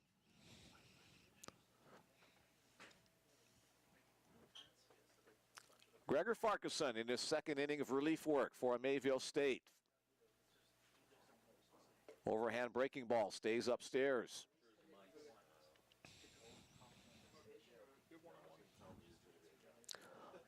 1-1 count on Barnett.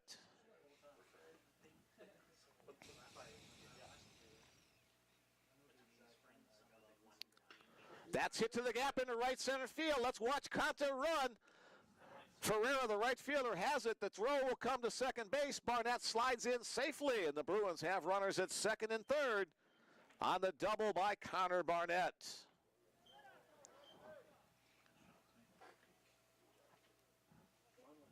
Nicely placed ball between right fielder and center fielder. A good job by Tyler Ferreira to get to the ball quickly before it could get all the way to the fence. Otherwise, Kobayashi may have had a chance to score. So with 1 out, runners at 2nd and 3rd, the batter is the left fielder, Jake Lacey. Jake Lacey, the top RBI guy for the Bruins this year with 61. Infield comes in, bounce to the plate. Alan LaRocque with a nice job behind the dish on that 58-foot curveball. All 4 infielders playing inside the baseline, trying to cut down the run at the plate if they have a ground ball hit their way. Lacey awaits. Swing and a miss on a breaking ball. Swung over the top of it. Jake's job here, try to get something through to the outfield. Base hit, scores 2 probably. Fly ball deep to the outfield, scores 1 on the sacrifice.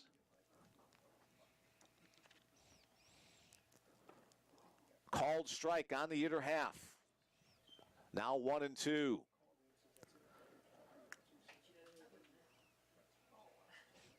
Here now, he just needs to make contact. Again, in and around the zone. We've seen that wide strike zone today.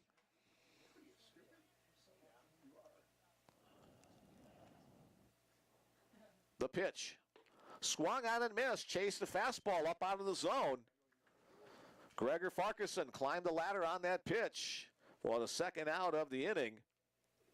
First strikeout of the game for Gregor Farquharson.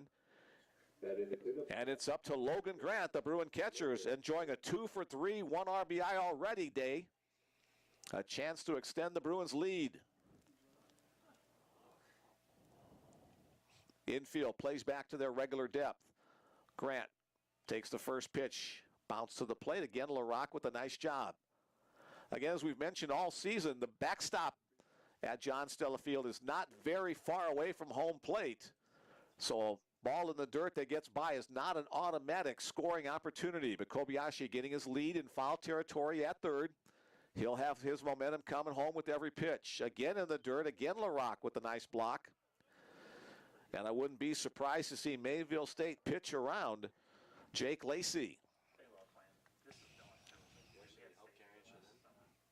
Logan Grant. Grant with 51 runs batted in on the year. 52 since he had one earlier. Thank you, Bill. Awaits the 2-0 pitch. Up and away, so 3-0. On deck batter for the Bruins is Nick Grade. I think we'd green light him here, if he sees something, but he probably won't see anything too good here on a 3-0 count. And he does not, way wide. So a 4-pitch walk to Logan Grant. That will bring Takumi Mieno into the game to courtesy run for the Bruin catcher. And now it's Nick Grade to try to add to the Bruin lead. Courtesy run on first base for the Bruins, Takumi Mieno. Now plate. Nick Grade 0 for 3 so far today.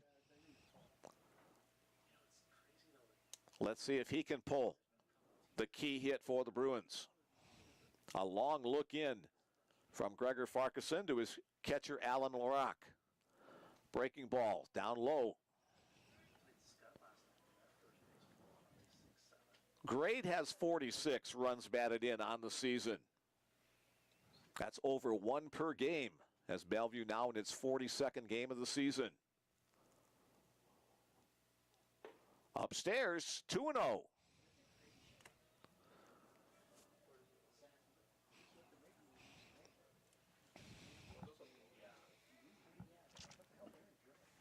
Here's where Nick will be sitting on one pitch in one spot. Up and away, 3-0 the count. Here's where they'll be a take on all the way. As a walk is as good as a hit in this situation, as every Little League coach would tell you. Farquharson comes set at the belt. Inside, ball 4, a 4-pitch walk for Nick Grade. He'll get an RBI, and the Bruins make it a 3-1 lead as Kanta Kobayashi scores. Barnett to third, Mayeno to second, and Nick Grade to first. Now an opportunity for Mathieu Sirois.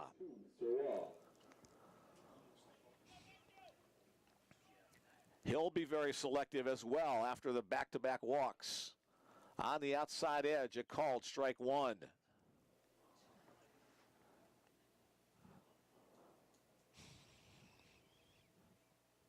Bruins with the 2-run lead. A hit here would really be a backbreaker in the bottom of the 7th inning. Up and in, 1-1.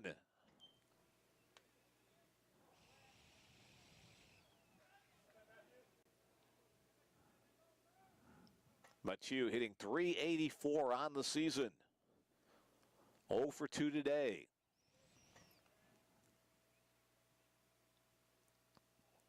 Had a good hack at that one, but fouled back to the screen. Now 1-2.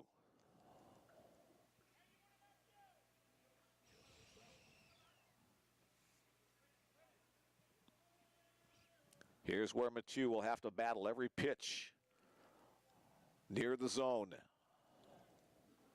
Farquharson comes set, looks the runner back at second, and delivers. Off the end of the bat, chopped down to third base. Hughes will simply glove it and step on the base. And on the fielder's choice, the side is retired. Bellevue does pick up 1 run on 2 hits. There were no errors and 3 big base runners left on base. The Bruins have stranded 7 over the last 3 innings, but still have a 3-1 lead over the Mayville State Comets.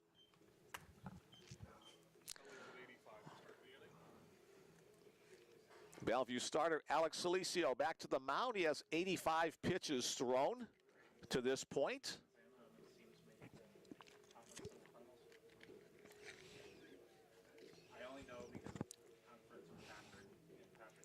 We would assume the Bruins might have some bullpen action just in case Alex tires or gets into trouble. He'll be facing the 9-1-2 part of the Mayville State order in the top of the 8th inning. Go Bruins, go Alex Salicio. Watching from Chula Vista, your grandma is rooting for you. Glad you're with us today. Alex has had a great start for Bellevue. Only 1 run on 4 hits. He's walked 2 and struck out 8. That coming off a 9-strikeout win last week against Presentation College. All right, let's go with the top of the 8th inning. Leading it off, first baseman Adam Senden. Senden reached on a fielder's choice, and then his RBI single played to the only run of the game for Mayville State. First pitch fouled back.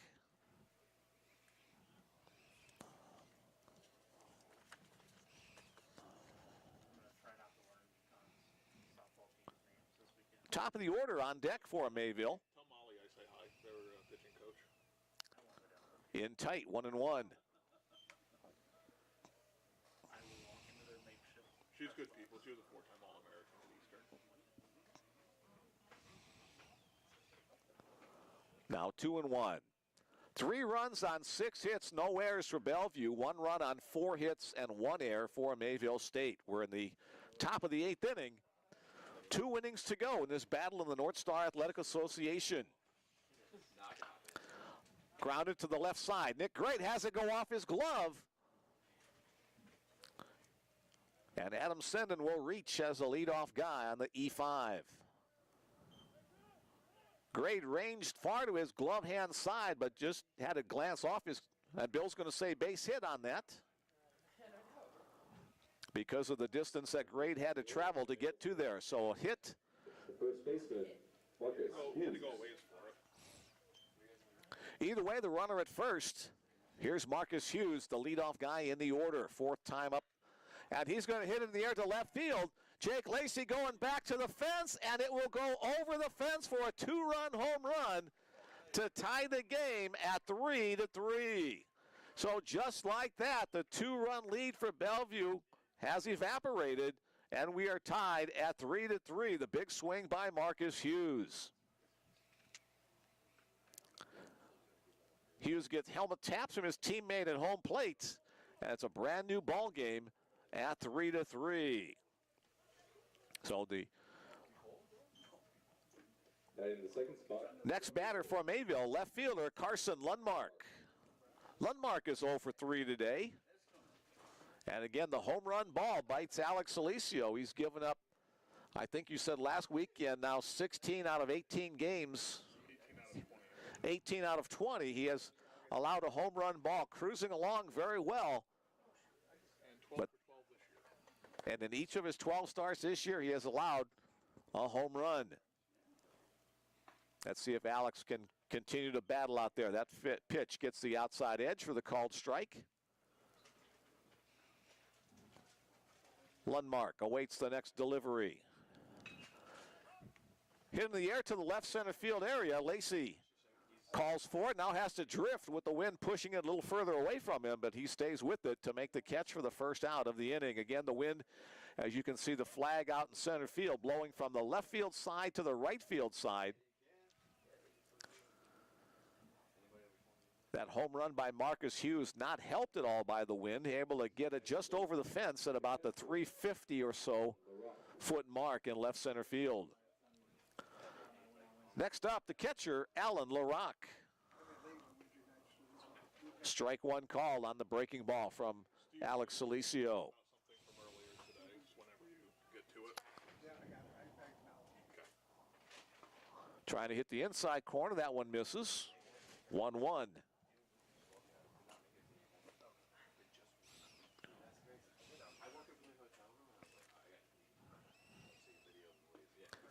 Another breaking ball nicely located.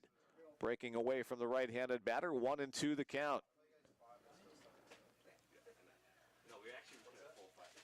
LaRock 0 for 3 today. 2 of those being strikeouts. Chopped on the ground. C.J. Townsend moving up the hole. Can't make the play. And Alan LaRock will reach on the single. 3 hits on the inning. Courtesy runner coming on for Mayville State will be number 12, Josh Majors. Josh Majors, number 12, is the courtesy runner. Courtesy runner on first base for the Comets. So the Comets have the go-ahead run on first with 1 away, and the batter, the designated hitter, Jared McCorrister. Bounce to the plate. Logan Grant keeps it in front. The throw to second base is not in time. Oh, the wild pitch will advance Majors into scoring position.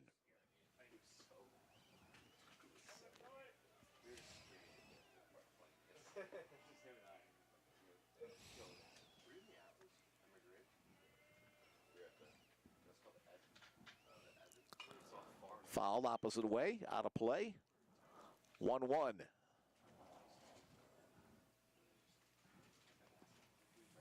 Bellevue tied with Dakota State on top of the North Star Athletic Association with identical 19-1 records.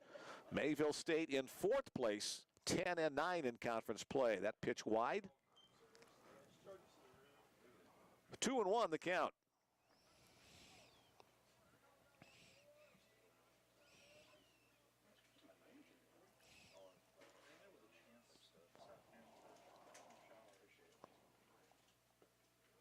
Now 3-1. Pitch is starting to mount up for Alex in this 8th inning.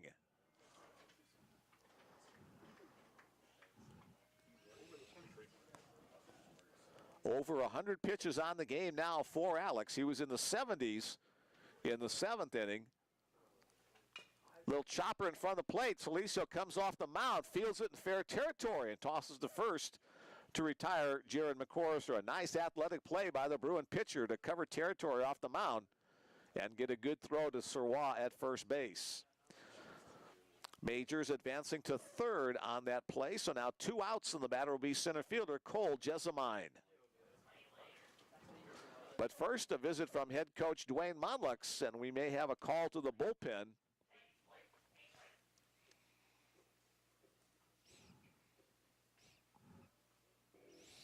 And it looks like we do. That'll be the end of the day for Alex Salicio. Similar to 2 weeks ago where he went 8+ innings but did not feature in the decision. He can't win this one. He could only lose if courtesy runner Josh Majors scores. The call to the bullpen for the Bellevue Bruins is Teron Williams coming out to try to pick things up for the Bruins here and stop this inning without any runs scored.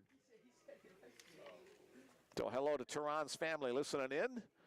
They texted in earlier in the game. Teron, the sophomore right-hander, this will be his 14th appearance on the season. That leads the team. Teron has thrown 16 1/3 innings, has allowed 10 hits, 5 runs, has walked 6, struck out 20, a 2.20 earned run average. Teron with 3 saves, 1 win, no losses, 3 saves on the season, trying to shut the door in the top of the 8th inning against Mayville and preserve the 3-3 score.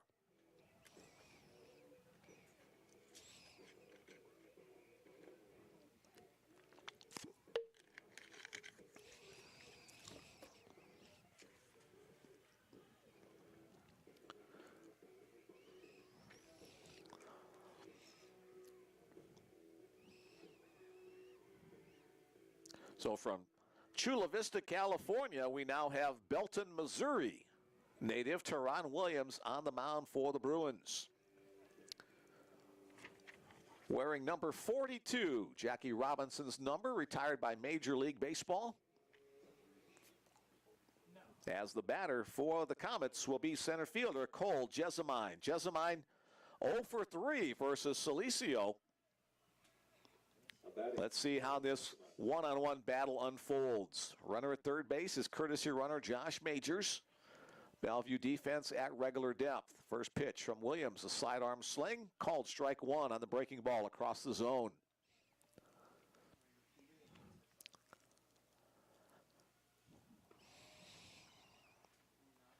Williams comes set at the letters. That one's hit in the air to left center field. Kobayashi on the run, and Kanta will get there with plenty of time to spare to make the catch and retire the side. So Tehran comes on and gets the job done, closing the door.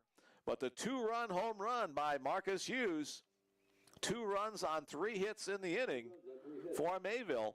There were no errors and 1 man left on base.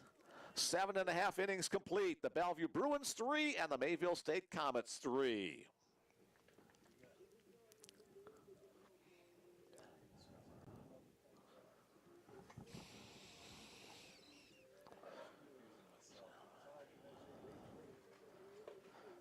Bellevue with 7 base runners left on in the last 3 innings.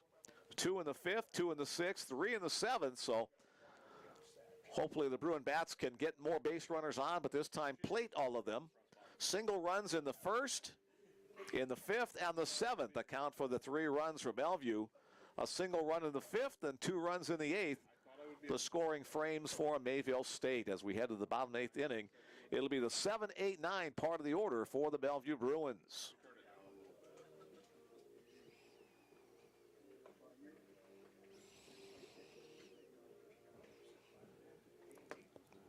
Trent Richardson comes up from the on-deck circle to start things off for the Bruins. She said the stands was... Trent has grounded out twice and walked once. He's set to lead it off for the Bruins. Lead off the Bellevue. Designated hitter, Trent Richardson. Fouled away on the first offering from Gregor Farquharson. I did make that suggestion.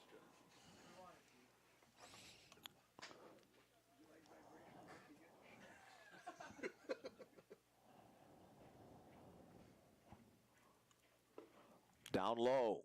Starting pitcher Cato Farquharson went 5 2/3 innings. Now younger brother Gregor Farquharson on in relief. He's thrown an inning and a third thus far. Bounced up. Advantage in the count to Richardson, 2-1.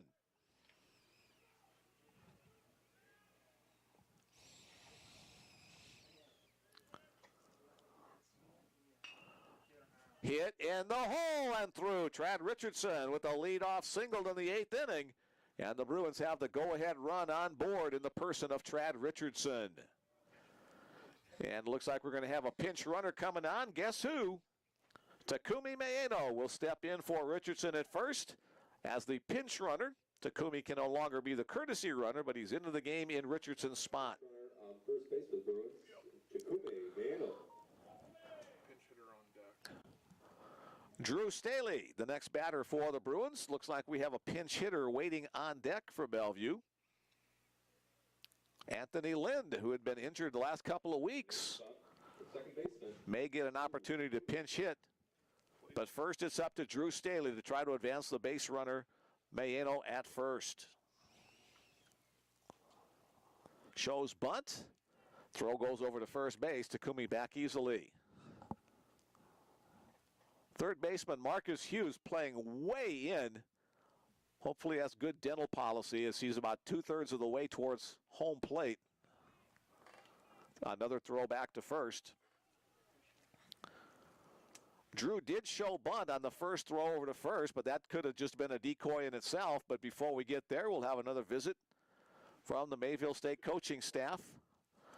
We got action in the bullpen, and it looks like we're going to have a call to the bullpen.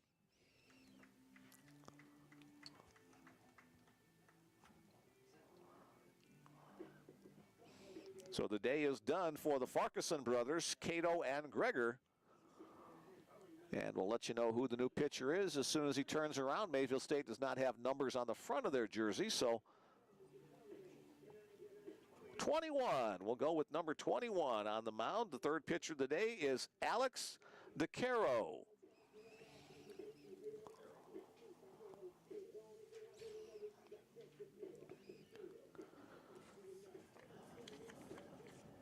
Staley's up.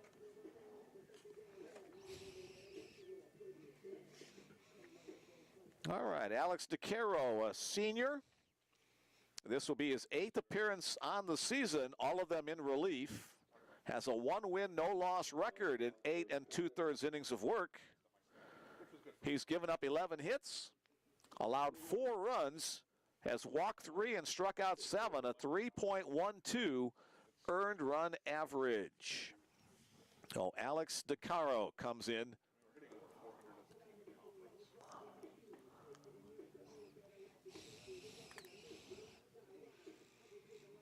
So the Bellevue team, who is hitting .359 on the season, over .400 in the North Star Athletic Association in conference play, has been held to only 7 hits thus far. But another opportunity for the Bruins to try to get back in the lead.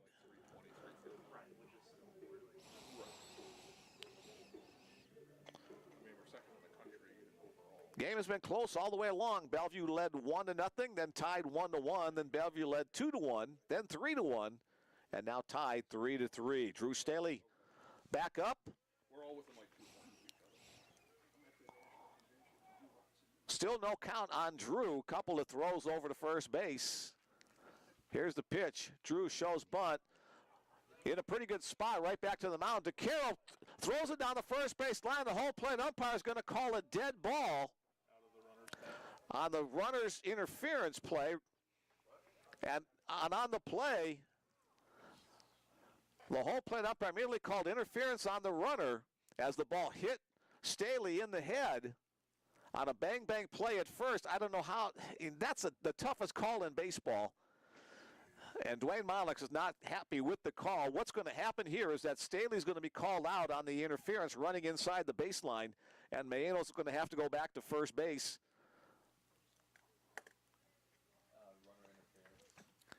Now on the interference call, it's an out on the play on Staley. He will not get credit for a sacrifice. The first baseman will get credit, I believe, for the putout, as that's where the play was. And the Bruins will now send up a pinch hitter with 1 away, and Takumi Mieno, the runner at first. The pinch hitter is Anthony Lind. Pitch running at first base, Bellevue. Takumi Mieno. Why are you even close? Pitch hitting for the Bruins. So after the last call, instead of the Bruins having runners at second and third and nobody out, there'll be a runner at first and 1 out as Anthony Lind steps to the plate. Anthony, the starting right fielder for a good chunk of the season before an injury. A chance for him to come through with the hit. Good thing we're in here. Lind hitting .352 on the season.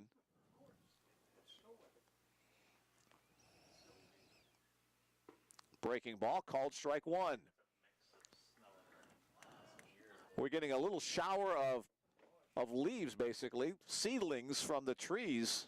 Oh, there's water and snow. Is there some water in there too? All right. Throw over to first base again. Takumi back in time. You never know what's going to come out of the Nebraska skies this time of year. Could be snow, could be rain, could be sleet. Could be seedlings from trees, who knows? Or a combination of all of the above. Again, the throw to first base. Again, Takumi back.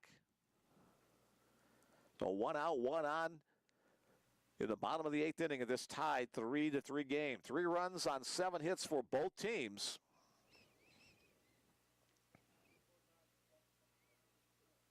Way wide.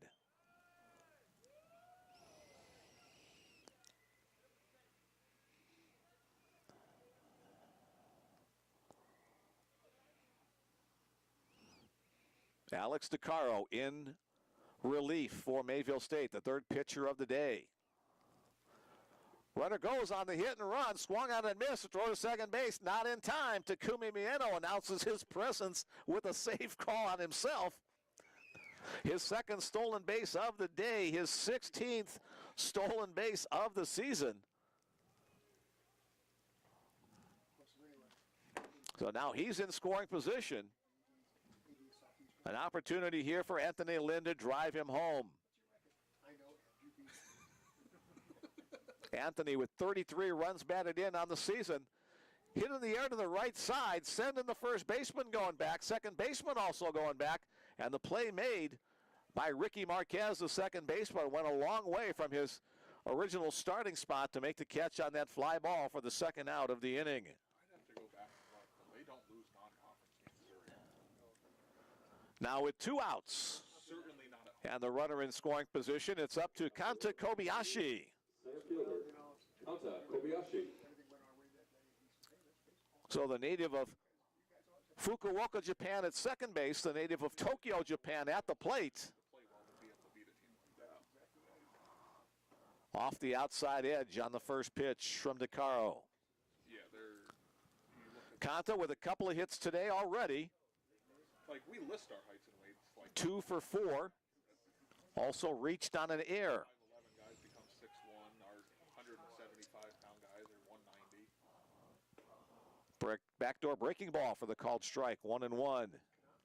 Shortstop Anthony Villanueva trying to keep the base runner Mayeno as close as he can to second base. DeCaro looks in for the signal from LaRock. Now has it. Down low. Was that result fun? 2-1 the count, matching the jersey number of relief pitcher Alex DeCaro. Dwayne Monlix would love to wheel Takumi Mieno around third base on a base hit here from Kanta Kobayashi. Breaks inside off the plate. Now 3-1 with an open base here. DeCaro pitching Kobayashi very carefully. Connor Barnett waiting on deck for the Bruins. Barnett has one of the Bruins' RBIs today. Here's the 3-1 pitch. Kanta drives it into center field for the base hit. Takumi Mieno rounding third. He will score easily. Kanta on his way to second base. The throw is not in time. Kanta Kobayashi with his third hit of the game. An RBI double gives the Bruins a 4-3 lead. Kanta went with that pitch out over the plate. Lined it hard into left center field. And Takumi Mieno, the pinch runner, scores easily on the play. So still with the runner in scoring position, let's see if Connor Barnett can deliver the RBI here. Bruins up 4-3.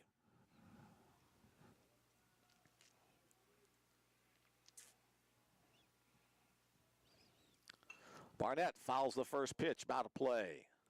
Connor at a double his last time up. His run batted in came in the 5th on a fielder's choice. 1 for 4 thus far today. Kanta Kobayashi now with 32 runs batted in on the year. Barnett another good hack, but back to the net, 0-2.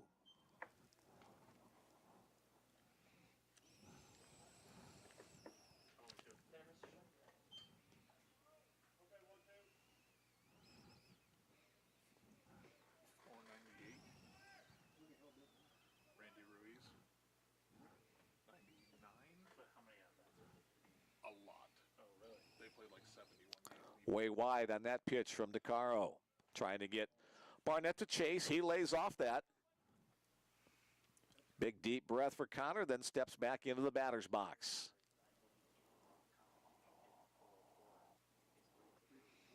DeCaro comes set, looks Kobayashi back, delivers a little flare down the left field side. Marcus Hughes in foul territory, can't quite get there to make the play. Just beyond the outstretched arm and glove of Marcus Hughes.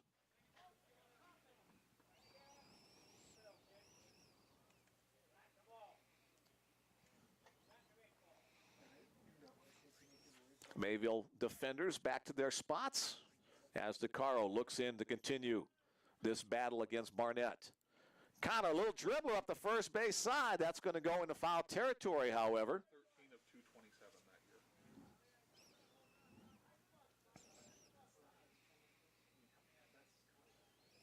This year? Count remains 1-2 on Connor. About 160. We play a lot of 7-inning games because we kill people. And we pinch hit. Not a ton for him, but we do. Zakaro looks in, now gets the signal he wants. Breaking ball, called, strike 3. Connor Barnett does not like the call, but has to accept his fate as his strikeout retires the side. Bellevue does pick up 1 run on 2 hits. The big hit, first of all, by Trad Richardson, then the bigger hit by Kanda Kobayashi driving into Kumi Maeno. 1 run on 2 hits, no errors, and 1 man left on base as we head to the 9th inning. The Bruins with a 1-run lead, 4-3 the score. Bruins and Comets. Teron Williams comes back to the mound. He came in for the final third of an inning in the 8th. Now will come on to try to close it out and earn the win, as he is the pitcher of record for the Bellevue Bruins. All the subs have re-entered.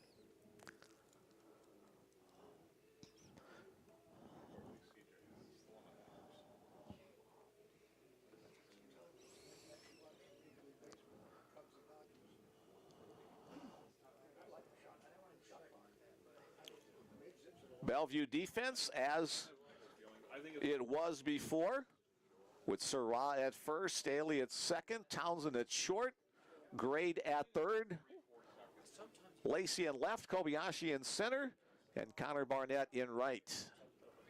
Logan Grant behind the plate. Teron Williams trying to get the win after coming on in relief of starter Alex Salicio. And the bright sunshiny skies, we've only seen this about 3 times or so in the couple of hours we've been playing baseball today. Hopefully that's a good omen for the Bruins. Williams will be facing the bottom half of the Mayville State lineup. 6, 7, 8 hole hitters for the Comets. Leading it off in the top of the 9th inning, second baseman Ricky Marquez. Marquez 0 for 3 today. He's out for the Comets. Important leadoff guy in this 9th inning. Teron will work exclusively from the stretch from the third base side of the pitcher's rubber. His pitch swung on and missed on a breaking ball. Williams working from that third base side and then kind of a sidearm delivery. Very tough against the right-handed batters to keep that front side in. Again, the swing and the miss. 0-2 the count. Marquez tried to hold up his swing, but could not do that. So here's Teron with the advantage. Let's see where he's going to go with this 0-2 pitch. Grant sets up on the outer half. Tries to get Marquez to chase. He holds up. 1-2 the count.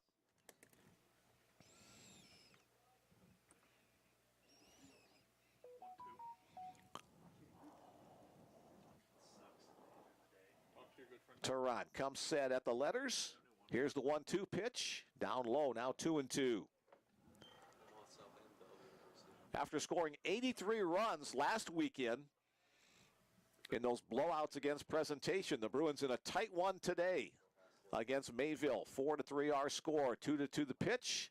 Now a full count pitch as Logan Grant has to go make a backhand save there. I said just go steal the one from The battle between Teron Williams and Ricky Marquez. Here's the payoff pitch upcoming. Sportscast. Chop foul, we'll do it again. All the score bucket stuff automated.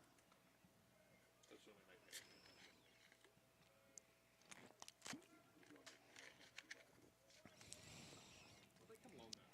Once again, the 3-2 pitch. On its way. Grounded to the right side. Drew Staley can't quite make the play. It'll be a leadoff single by Ricky Marquez in the top of the 9th inning. Drew went a long way to his glove hand side. Had it hit off his glove.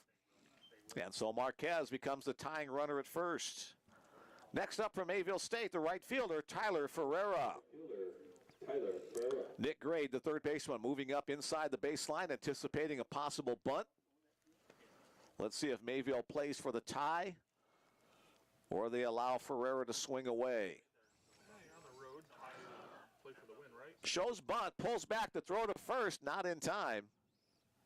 Called strike. Strike called on the delivery.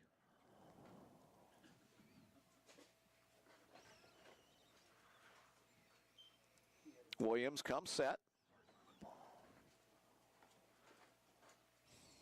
Again, bunt show, this time put down. Williams off the mound to field it, throw it, and the sacrifice is successful by Tyler Ferreira. 1-3 on the play as Ricky Marquez advances to second base. Shortstop Anthony Villanueva, the next batter for Mayville. He's the 8-hole hitter. 0 for 3 today. Next to the plate, the shortstop, Anthony Villanueva. Bellevue infielders trying to knock everything down on the infield, try to keep it from getting through to the outfield. Here's the first pitch to Villanueva. Called strike one.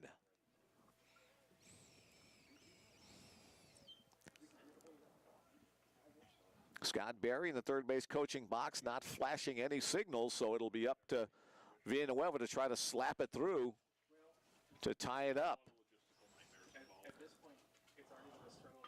Down the third base line, but foul. Backhanded stop by Nick Grade, but clearly in foul territory by a foot or two. So now an 0-2 count on the Comet shortstop. We're still under $5 million, right? That's quite the jump.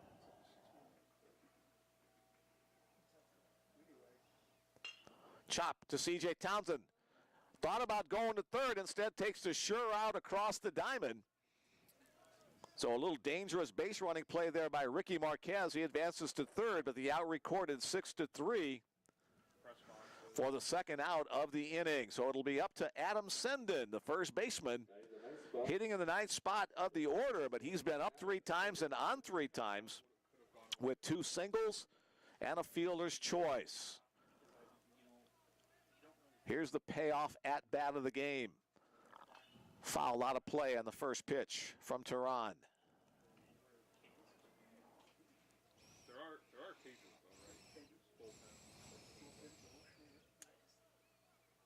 Does that include scoreboard yet? Williams looks in. Okay.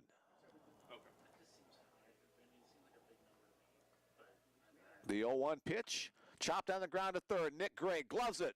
Throws across the diamond on the mark to Mathieu Sirois. And the 5-3 play allows the Bellevue Bruins to win game number 1 of this 4-game set by a score of 4-3. 4 runs on 8 hits and no errors for the Bruins. 3 runs on 8 hits and 1 error for Mayville State. The winning pitcher for the Bellevue Bruins is Tehran Williams. 4 runs on 8 hits. Tehran picks up the victory in relief of Alex Salicio. Tehran now 2-0 on the season with an inning in the third of relief work. Game 2 will begin in approximately. With the victory, the Bellevue Bruins now 36-6 overall, 20-1 in conference play, the number 5 rated team in the NAIA Coaches Top 25 poll. With the loss, Mayville State drops to 16-19 overall, a 510-10 record in the North Star Athletic Association. We will be back with more baseball coming your way. It is now 3:22 Central Time, so at about 3:50, 10 minutes to 4 or thereabouts, we will have game number 2 of today's doubleheader coming your way. Bellevue wins in 9 innings, 4-3. Game number 2, the 7-inning contest, coming up in 30 minutes. Thanks once again to Bill Mullins for his help during the broadcast, and for our athletic director, Ed Lahotek, baseball coach Dwayne Monlex and his staff. Thanks for joining us for game number 1 today. Mick Krupski saying, come on back for game number 2 right here on the Bellevue Bruins Sports Network.